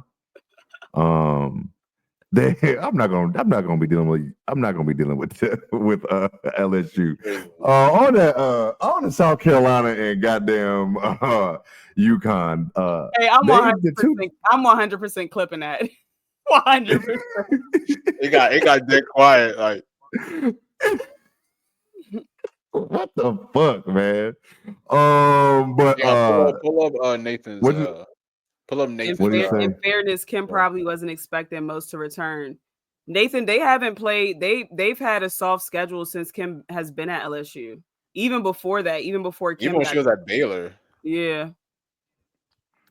Wow, it is a hell of a schedule, man. Every time I hear it, read it, I'll be like, I cannot believe they did this. The only thing I'm familiar with on there is Seton Hall, and that's only because they play USC a couple weeks ago. Right. UIC, that's a school here. USC. USC. Oh, okay. Yeah, Seton Hall played USC a couple weeks ago. Oh, okay. Got you. Now, on the South Carolina and UConn. South Carolina play TCU and UConn. Actually, we watched it on playback. Play Louisville, and these two teams, especially Louisville, did not look like they were a ranked team. Like it looked like they should have never even been in the top 25 ever. Period. South Carolina brought TCU back down to earth. Well, it was undefeated. They was feeling themselves. The internet just talking crazy about Haley and Sedona. They talking about all this duo, and South Carolina beat the shit out of them. UConn beat the shit out of Louisville. Like, hey, like we said, I think we said on the playback that UCLA beating South Carolina, that changed something. But they called me crazy when I said that they were fine. Like I wasn't taking that loss serious, and everybody would call me crazy on the timeline. Now look. Yo. Hold on, people were taking the loss seriously? Yeah, like they were they were pretty much saying South Carolina was done and stuff. And I'm like, just off of one loss? Bro, what is wrong with people? Crazy. And then look, you saw how they beat Iowa State, and then obviously this TCU game as well. Like, this team is fine, man. Yeah, they're more than fine. And I think what irritates me is the fact that people move the goalposts all the time. Now all of a sudden TCU wasn't a good team because South Carolina 30+ pieced them. Like, can we just keep it consistent? Because y'all change up so much. I don't know. I don't know, where exactly we are because the goalpost is always moving. Like South Carolina is so good that they dominate ranked teams. Like, let's just call a spade a spade. Like, dominated. Let's not say, oh, TCU isn't that good. South Carolina is just head and shoulders better than a lot of these teams. Like, the fact that you are 30 piecing another ranked team is nasty. Like, it is nasty. And I know we talked about in the beginning of the season where South Carolina doesn't have that dominant big that we're used to seeing, like an Asia or AB or Camilla, but this team is very deep. Like, this is probably one of the deepest teams that they've had in years, if not one of the deepest teams they've had since Don has been there. Because, like I said, the 5 that come in off the bench, they could literally go anywhere else in the country and start. They are just talented. Like, I think I think I read a stat that said 4 or 5 of the players that played in that game all scored in double figures or higher. Like, they literally just have so much scoring power. But my favorite thing about South Carolina is how they defend. They are in your face. They are aggressive. They're going to get you to turn the ball over a lot. And I think the fact that they made TCU turn the ball over 20 times, that's the most that it's been. That's their season high in terms of turnovers. And then that led to 30 South Carolina points on the other end. So once they get the ball, once they cause the other team to turn the ball over, they're able to convert on that. You know what I'm saying? Like, and they convert at a high level. I want to shout out to Raven, because people have been, of course, very hard on her. But against TCU, this is the best game that she's had. I think scored 11 points, something like that. But confidently was shooting the ball, and that's all we've been asking to see. Like, she was stepping into her shots. She looked very confident in shooting, and I think a game like this against a ranked opponent can help her confidence tremendously. So we'll see how she plays next game, and hopefully she can keep stacking better games on better games, because we're not worried about her ability to control the floor. We're not worried about her ability to play defense. It's the offensive side that we're looking at. So I'm glad that she was able to come out and have a good game. Also, shout out to Ashton Watkins for dunking in the game as well. I missed it. I was out on a food run. I missed that shit. I'm so mad I missed that shit live. But shout out to her doing that shit, man. I had to go see the replay. It was like, okay, bro, it's funny because all right, Shaq. It's funny dunking now, Shaq. Exactly. It's funny because she turned the ball over and then sprinted to the other end to cause chaos and get the steal. And as soon as she got the steal, when she slowed down and gathered, I said, "Oh, she going up with this bitch." I said, "She's going up." Like, when I saw how did you stand up when she did it? I 100% was standing up. Like, I literally knew she was going up with it because, bro, she literally looked back to see where the defender was, and I saw, because you know how before people dunk, like especially women, before women dunk in particular, they get their steps together. You know, they get their steps together, and I was like, I said, "Oh, she about to throw this shit down." She definitely did. Like, so that's super dope. Yeah. That's super dope. They was clowning and whooping their ass, beating teams' ass. But yeah, so that's crazy. They was talking that crazy about I didn't see the part saying TCU not a good team, but they was definitely talking crazy about Notre Dame because TCU beat them. So now TCU not a good team. Man, please. You know that goalpost just be moving, child. Just be going all over the place. But we definitely wasn't. She gathered them steps. Maybe. Surely did. The get back was crazy. Yeah, for sure. And I think they held Sedona to, or whatever her name is. They held her to her, I think, season, like the lowest point she scored or something like that. Like, she wasn't, because she's been scoring a lot lately, and she's been dominating. And she's been dominating. They shut that down ASAP. Yeah, she had 6 points, 3 of 8. Yeah, she got shut down. Yeah, they were correct, because all these people out here be moving the goalpost, child. That's all they do. UConn, man, just honestly, we watched the game, but we didn't watch the game. We watched it, but we didn't watch it. Like, they just Louisville didn't even look like they did not look like they deserve a top 25 at all. Nick been saying it. And he has been saying it fraudulent. Yeah, he definitely have, and they did look bad. Are they bad, or is UConn just that much better than a lot of teams, or is it both? It's both. I think it's both. Because if you think about it, Paige, this was Paige's worst game. Yeah, they were given. I will say one thing I will give them credit for: they defended her pretty well, because they made the rest of the players on UConn beat them.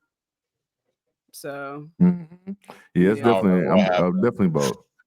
No, we was talking about all type of shit. I was looking. It wasn't even a time we was like, ooh. I don't remember us saying. Not at all. Like, it was. There were times we was trying to pay attention, but then we would get back to another conversation. Because it was just nothing. It wasn't really, you know, it was just a dominant performance from the start to the finish. So, I mean, it wasn't really. We made bets with Tom. Like it was just to make it interesting, right? To make us watch. You know, how we feel about AZ getting hurt? I'm sad that she's not playing on Thursday against Notre Dame. Yeah, man. Yeah, man. And she I was also definitely nervous. You could definitely tell she was scared. She was nervous as fuck. I would be too. Damn, girl. Like, yeah. And I know as soon as she went down, I know mentally she was like, not again. Like, I know it's the knee. It's the, you know, she has trouble with her knees. And I think, you know, we've all been talking about her draft stock. Where does she fall in the draft? But if I'm a GM, I'm very concerned about her health. Like, she can shoot lights out. Like, I really like her game. She can shoot lights out. But it's like, we need you on the court. So it doesn't matter if you can shoot lights out if you're not on the court. You saw the good and the bad from her on Saturday. You saw what she can do on the court, and you saw what could happen if you get hurt, that she might get hurt.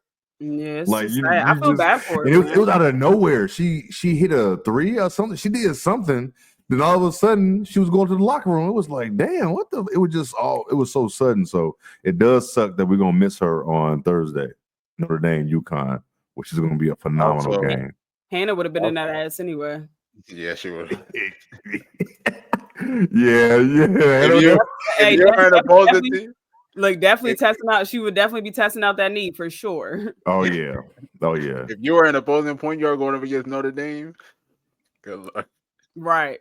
Like I would hate to see her across from me. Like, why do you like? I'd be like, bro, why you got to defend me? Like, you know what I'm saying? Like, damn. Yo, they was talking. I ain't even nice like that, fam. Like, right? Like, I'm trash. You don't want to like go defend them. Yeah, go somewhere else. Like, I responded to somebody on Twitter who was talking about like having a guard her in AAU early in the morning. Like, yo, could you imagine that being your first matchup at 9:00 in the morning?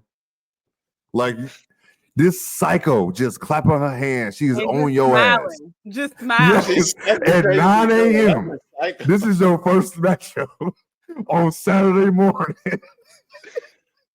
You ain't had no sleep. You ain't had none of that. Hannah defending me would probably question my love for basketball. I ain't gonna lie. Oh man, you be like, fuck. Like she already amped. She gonna get amped up, but it's like, goddamn, I gotta deal with this shit. But yeah, it does suck that we're gonna miss. Bring it. Like I hear you, buddy. I hear you. Listen, I'm competitive, so I'm gonna go out there and give it my best. But I do know my abilities as well. I'm very I'm very rational. I do know my abilities. She wild. She's a wild one. Like she loved this. But I love seeing hoopers. Like she's a hooper I love. Like somebody who wants to play defense. Right. And someone that's just so passionate. Like someone that just so like you could legitimately tell she thoroughly loves basketball. Like this is like a big part of her. Like she thoroughly just loves to hoop. You know what I'm saying? And if you have her on your team, you love her. But if she's on the opposite team, child, you hate her. You hate her ass coming. Pesky, like just like a little, like at a cookout. You just swap. You know what I'm saying? Like I'm just over you all the time. Like a gnat. And she 5'6". Right. 5'4" probably. To be honest, you know how they be doing with the height. So she just up under you.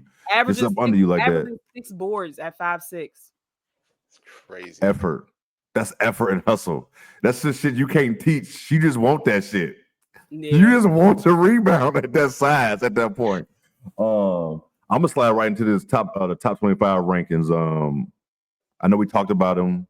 I didn't even. Did y'all see anything? Did y'all see anything that y'all didn't like? I did want to ask you, Lo, how you feel about Maryland being 7? Because even though they undefeated, you very vocal about them. Yeah, Nathan. How you feel about them being 7 right now? Because Nathan is a hardcore Maryland fan, so you know emotions be getting into it. For me, emotions don't get into it because I don't. You know what I'm saying? Like I don't care. For me, I'm just saying. I'm just being honest. Like I don't have emotional attachment to the team. So for me, it's easier to call it with less bias. But I don't think that I don't think that they are a 7th ranked team. That's just in my opinion. I think that they should be in the top 25. I think 7 is a little too high for them.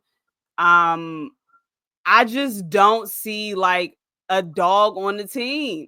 Like I just don't see it. Like I'm waiting. Mm-hmm. I'm waiting. I think that they're a good team. Of course I love Brenda.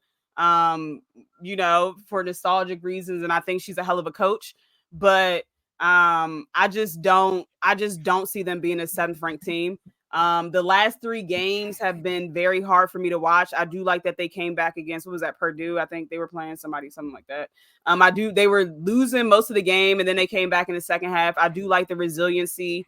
I do like that. But like when I see teams like Notre Dame, like I think Maryland has no chance against them. You know what I'm saying? Like I think it like when I see teams like South Carolina, I think Maryland has no chance against them. When I see UConn, no chance. When I see UCLA, no chance. So it's like it's hard for me. Like, do I think that they should be in the top 10? Yes, but 7 is a little too high for me. Yeah, I hear you. Since you said that, I didn't know I didn't go up over the top 10. For those that don't know, this is the top 10. UCLA, UConn, South Carolina, LSU, USC at 5, Texas at 6, Maryland 7, Notre Dame 8, Duke 9, and Oklahoma 10. Nick, how you feel about that? LSU shouldn't be 4, sorry. Yeah, and I see SC back in the top 5 already, boy. I would just be real. I mean, I'm putting South Carolina 2. It's my opinion. And since you said that, only UCLA got 24 first play votes. UConn got 8, and South Carolina got 0. Got none. That's the crazy part. They got none, yo. So I mean, I feel still. So you say you're gonna go UCLA, South Carolina, then UConn? Yeah. This is my opinion. Be careful. Be careful. UConn fans is not gonna like that. Be careful. Oh well. I mean, it ain't a knock to UConn. UConn's still top 3. Yeah, that's what I'm saying. I don't think it's a knock. I don't think. I think you put in South Carolina ahead because of the strength of schedule. Yeah, that too. And on top of that, I mean, if we're going off of like just a weekly basis, I think South Carolina was just dominant this past week. I'm not mad at that. I'm not mad at that. I hear you. I'm not mad at it at all. Some people will argue that UConn was dominant. Look how they beat Louisville. Yeah. I ain't gonna lie. you ain't going that little. I feel you though. Like if you're not high, like if you like as you're a voter or whatever you do, if you're not high on a certain team, you're just not gonna feel it the same way. Like you're not high on Louisville. But I'm with you though. But you gotta think though, like South Carolina beat Duke. Duke was what were they last week? Like 9 or 10, something like that. Were they in the top 10? I think they were in the top 10. Yeah, they were 8. They were 8. They dropped to 9. They were 8. So you look at that. And then that's who else they beat? They did beat some because TCU was 9 when they beat them. They dropped 3 spots. Right. So it's like I'm not mad at that. I'm not mad at that. They beat 2 top 10 teams this past week. Yeah, I'm not mad at that. And they also had and handily because remember they was beating they was beating Duke already by like 15 because the ND game, the Notre Dame game went over. So we did by the time the Duke game came on, South Carolina was already whooping that ass. Like it was over with already. So I'm with you. I'm good with that. I'm good with that. I'm not mad at that either. I'm not mad at that either, actually. And they also have I think the highest net rating. So like they're beating these teams by the most out of everyone in the country. Mm-hmm. Like the margin of winning. Handling people. Their margin of winning is ridiculous. Real quick, Nathan said, in my opinion, with 10 transfers and 3 returning players, that's going to take some time to adjust, in my opinion, for Maryland. I think they'll get it together. I agree. I mean, I think we'll see a completely different team in March. But just right now, I mean, and I think that the transfers, I think Brenda Freese did her thing in the transfer portal to even make Maryland relevant again. Because last year, nobody was really talking about them from what I remember. So I think she did her thing. And I look forward to them. You know, I want to see them do well. I mean, they're my home team, so I want to see them do well. But I'm just not sold at 7 right now. But also, if you get down to the bottom of these rankings, you got Ole Miss 22 and NC State 20. Or excuse me, they got Ole Miss and NC State tied for 22. That's interesting. They do. I'm just looking at that too. That is interesting. They're both 6-3. And Nebraska's 8-1, and then Georgia Tech 25 is 9-0. I don't think I ain't gonna lie. NC State can get up out of the 25. Yeah, I don't care for them being here. It's my opinion. And they moved up 4 spots. They moved down. Yeah, they were 18 before. Did they move down or did they move up? NC State. They moved down. No, actually, no. Take that back. NC State it didn't say that they moved. I guess they're in the same spot. Oh, Miss moved down. Oh 4 damn. spots. Oh damn. Shit. I don't know then. They did look bad as well. NC State. They definitely did. Some of these teams I haven't watched. I haven't watched every top 25 team yet at all. But it's so many. It's so many. So many games to watch. But also, if you don't want LSU at 4, and we're gonna wrap this up. What would y'all move LSU to? Probably like at the bottom of the top 10. Depends. Yeah, because I don't really.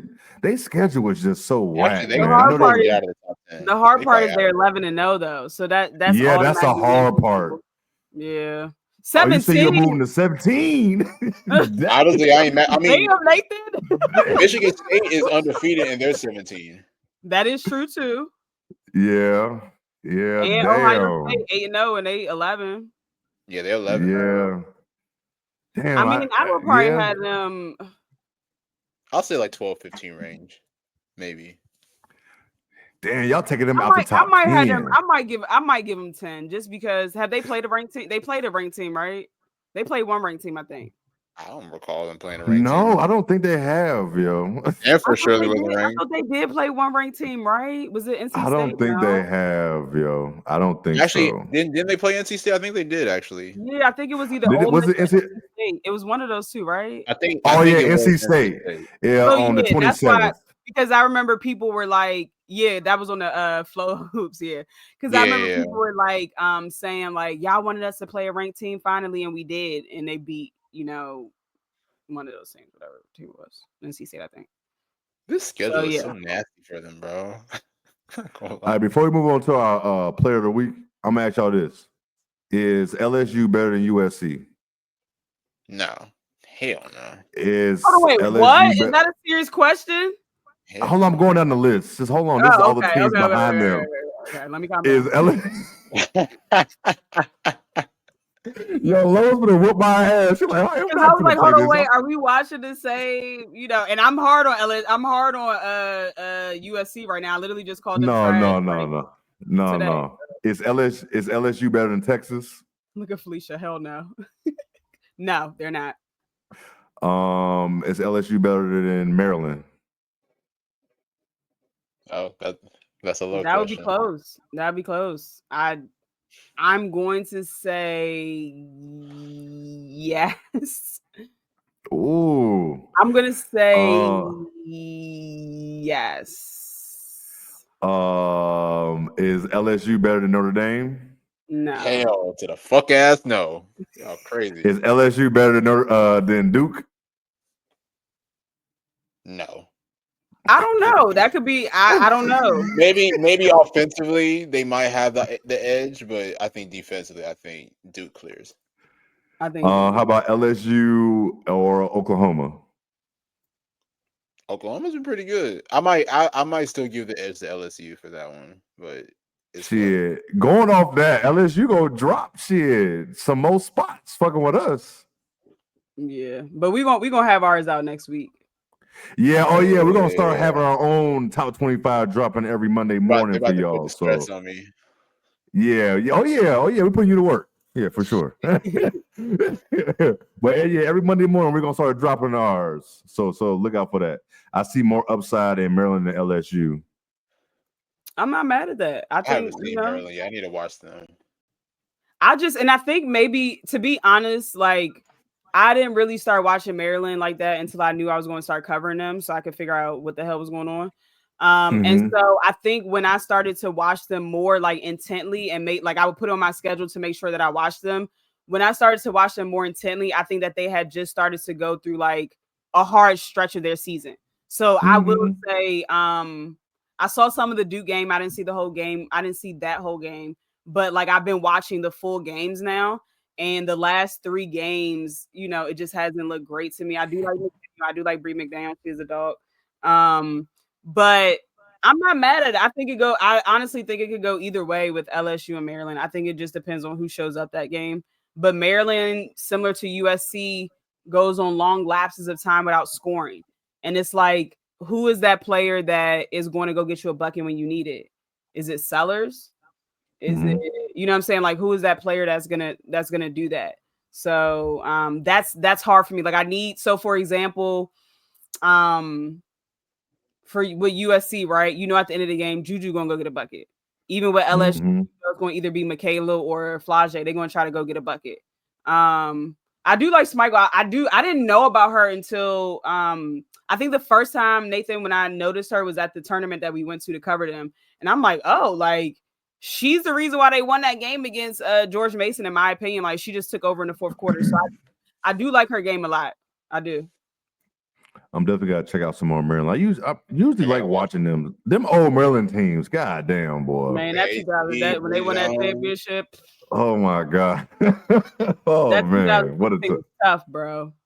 what a time. What a goddamn time. Man, I used to be at the games all the time. They was tough, bro. Do they tickets cost a lot? I don't remember ever paying. I would just have the guys that I was going to pay for it. So I don't Y'all hear that? Y'all hear that? I didn't pay. She big time. She always been big time. Here we go. Just so y'all I know. just didn't pay for it. Sorry. Hey. You know I gotta blow it up. Right. But man, we're gonna move on to this player of the week. And get up out of here. We almost had 2 hours. Man, what?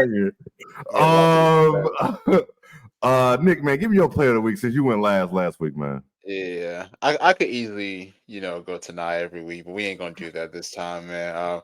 I'm gonna go with Raven Johnson this week from South Carolina. Had a solid game against TCU, 11 points, 3 of 6 from the 3-point line. Lowe talked about it. I think that this was a big game for her, especially, building her confidence. So for those that don't know, before the season, Raven went on Haley Jones' podcast and said she wanted to add scoring, but we haven't really seen a lot of that this year. Last time I checked the stats, last year she was averaging around like 8 points a game. This year she's averaging around like 3 or 4 points, which definitely the numbers have dropped. But maybe this game could be a confidence booster and could get her on a good step. So shout out to Raven. Shout out to Raven for sure. And I see y'all in the comments. Yeah, that's right. If Raven saw our group chat, she would not like us. Oh no, she we've been real harsh. Especially me. It's been mostly me. It's funny because he's the one that's the biggest Raven fan out of all of us, and he's been the hardest on her. No, he has. I've just been disappointed, man. No, yeah. It'd be like that when your favorites don't be doing nothing like they supposed to be doing, so you get frustrated. Lo, what's your player of the week? I'm actually picking for this week. I'm actually picking Sonia Citron. I think that she's like a coach's dream to have. She plays both sides of the floor very well, and I think whatever WNBA team goes to gets her is going to be a lucky team because, in my opinion, she's already a pro. Someone that doesn't need that many shots or that many touches, but when her number is called, she knows how to step up and score.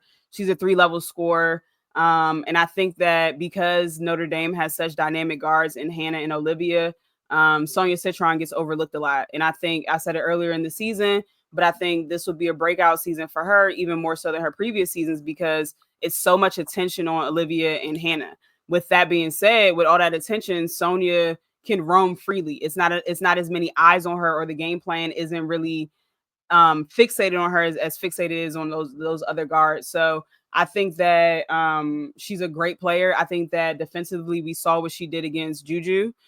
We saw what she does against all the top players that they put her on. She straps, she plays defense. Like, she moves those feet. She does a little bit of everything. And so that's why this week I'm giving it to Sonia. That's what's up. My player of the week is going to be Sarah Strong. They've been talking about her, and even Gino been saying like she that real deal. So even though they was whooping their ass on Saturday, I was still like paying attention to her closely. And she like that. I ain't gonna say she better than Maya Moore and all them yet, but she's like that. It's very easy for her. Against Louisville, even though it was Louisville, she scored 21 points, 8 rebounds, 3 assists. I mean, she shot 80% from the field, 60% from 3. Like, in 26 minutes. Like, this wasn't garbage minutes. Hooping, this bro. was open. She's 6'2". Yeah, like she's 6'2". Like, if y'all have not seen her, you're gonna get to see her on Thursday against Notre Dame. So that's my player of the week. But she liked that. Like I said, I'm not gonna go as far as Gino. I get it as a coach. I know I get it, you know, how to motivate players, whatever you're gonna say, but she gonna be one of them ones for and real. the thing is, she's not even really playing in her proper position. She's not really Right. a forward. She's a guard, bro. Yeah, She's yes. just a big guard. Yeah, She's she like will, Juju. yeah. She's 6'2". She's a big guard. Like she's playing out of position and still shooting 80% from the field. Like imagine if That's she was crazy. actually playing. Imagine if she was actually playing in her proper position. Yes. She's going to be good for a very long time. Oh, very long time. A very long time. She has all the tools. You know, she's at a great program with a great coach. So she's gonna be good for a long time. No, she is. And college basketball is just for women is just in a great damn spot. Just or all Don, these Don freshmen talked about it. Don talked about it, I think, a couple of days ago. Women's basketball is on the rise. I mean, we already knew that. Yeah, but it's no, it is. And I'm glad this is fun, and just college sports in general is just changing. This is starting to change into like they're gonna start treating college sports as like pro sit. You see, they're starting to add GM for college programs, so like because all this NIL money and shit like that. So all these players are they coming up, and it's not like we used to be like one player from each class. We just talked about a class coming up. It's like 10 players alone. You know what I'm saying? You don't see shit like that all the time. So it's really exciting. It's exciting to see shit like that. But they show I forgot that was her mom. Someone told me like who said is that in the playback? Huh? Somebody mentioned it in the playback chat on Saturday. I don't know who it was. I think it was Tom, actually. It might have been Tom. But I had no clue that was her mom. I'm like, what? Yeah, me either. It makes sense. It does make sense, though. Okay, listen, Nathan, real quick. See, I hate you. This is why I chat. We already had 2 hours. This is my thing about NIL. My thing is, like, if you would just gave them something, a little bite of something, a little bite. They just wanted something. I think you'd been fine. But when somebody hungry, they want to get everything. So guess what? You don't want to give us nothing? We're taking your ass to court. And any court going to be like, hey, give them everything because what y'all doing, they can't get paid off nothing. Like college, you couldn't go like, I couldn't take my nephew to the school or give him money without it being a violation. Like players couldn't exchange jerseys without it being a violation. So it's their fault. And I don't like the NCAA. So I get it because I know it changes the aspect, like the transfer portal. Like you have to let it be the Wild Wild West before you can regulate it. You got to have shit be bad to say we can't have this happening. So I with you though. Like it's you might sound like an old man because you know we saying that shit, but I don't know how y'all feel about NIL before we get up out of here. But that's just my take on it. I mean, pay the kids, man. These colleges get so much money from regular students like us. Shit, I've been out of college for what? I graduated grad school over 10 years ago, and I still got $50,000 in debt. You know what I'm saying? So like, you know what I'm saying? So like, pay these kids, please pay them. Like, granted, I get it. They get a free education and a free ride. I get that, but they're making so much money off of their name, likeness, and image. Like they're literally getting a lot of money from their jersey sales, whatever the case may be. Like, pay these people. And I get it. It sucks because of transfer portal. So it makes coaching a little bit harder because if the kid don't like it, they up out of there. And you recruited this kid for 4 to 8 years. They come to your school, they don't like how it is, and they just leave. And you literally built your whole program around this kid. Like, they ask for more money. Right. And I get from a coaching standpoint, like how frustrated it is, but as we see, NIL deals can also negatively affect you. Look at Haley. Like, she went to LSU for the bread, and her stock draft declined. Her draft stock declined. It tanked all because you wanted the bread.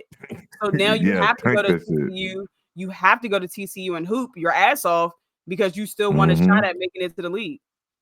So it's not always it doesn't always end positively. You know what I'm saying? So yeah, I just think the portal is hard for the coaches, but they gotta adjust with times. Like, that's just life. Yeah, I think they might have to put a cap on it. Like, you probably can't do that shit every year like some players be doing. You gotta figure out something. I think if they put a cap on it, like you can only transfer twice. that I would be okay with that. Because every year is crazy. Like when people, Tom, it's time to go. We gotta get up out of here, Tom. Right. But yeah, we literally are ending this shit. Nah, we really are. But Tom, we did shout you out though, so you got to go listen to it on all streaming platforms. We did shout you out earlier. Just shouted you out for kicking it with us on playback when we watched that. We didn't really watch the game, but we were mainly talking. We did. Wiley said, we've been on here for 2 hours, Tom. Wiley said, I have a whole thought on how NIL should work, and it involves making the student athletes actual employees of the school with stipulations. Okay, yeah. I mean, I'm not mad at that either. I'm not mad at that either. Get paid, young nigga. Get paid. He's Young Dolph. R.I.P. Young Dolph, man. Man, I still miss him, man. That was my man, man. That hurt my heart. All right, man. Anything else before we get up out of here? It shouldn't shout out to everybody for tuning in as always. Man. Yeah, definitely shout out to y'all, man. Like real quick, like seriously, y'all really do be coming out. I know I say this a lot, but I really do appreciate be coming on time too, bro. As soon as we go live, they be in. Yeah, like y'all be coming, y'all be coming in. And if y'all out there are creators or doing anything, listen, it don't matter if it's 10 people, 20 people that's starting off. It's still 10 people that chose to sit and watch your ass for 2 hours. For 2 hours or whatever you're doing. Like I used to stream on Twitch and there would be like 2 people in there.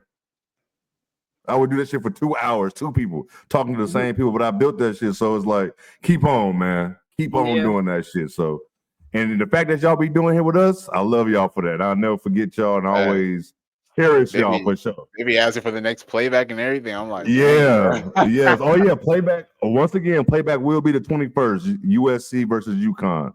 7 o'clock. That'll probably be the last time y'all see us. Get your Christmas shopping out the way, and then on that night, come join us. Real quick, we got the 17th, the 24th is on a Tuesday. I'm gonna talk to these two. I don't know if y'all gonna see us until 2025 after the 21st. So we'll figure that out. Because Christmas Eve and New Year's Eve is on a Tuesday. So we'll figure that out for y'all. But until next week Tuesday, we up out of here. Peace. Y'all be safe out here.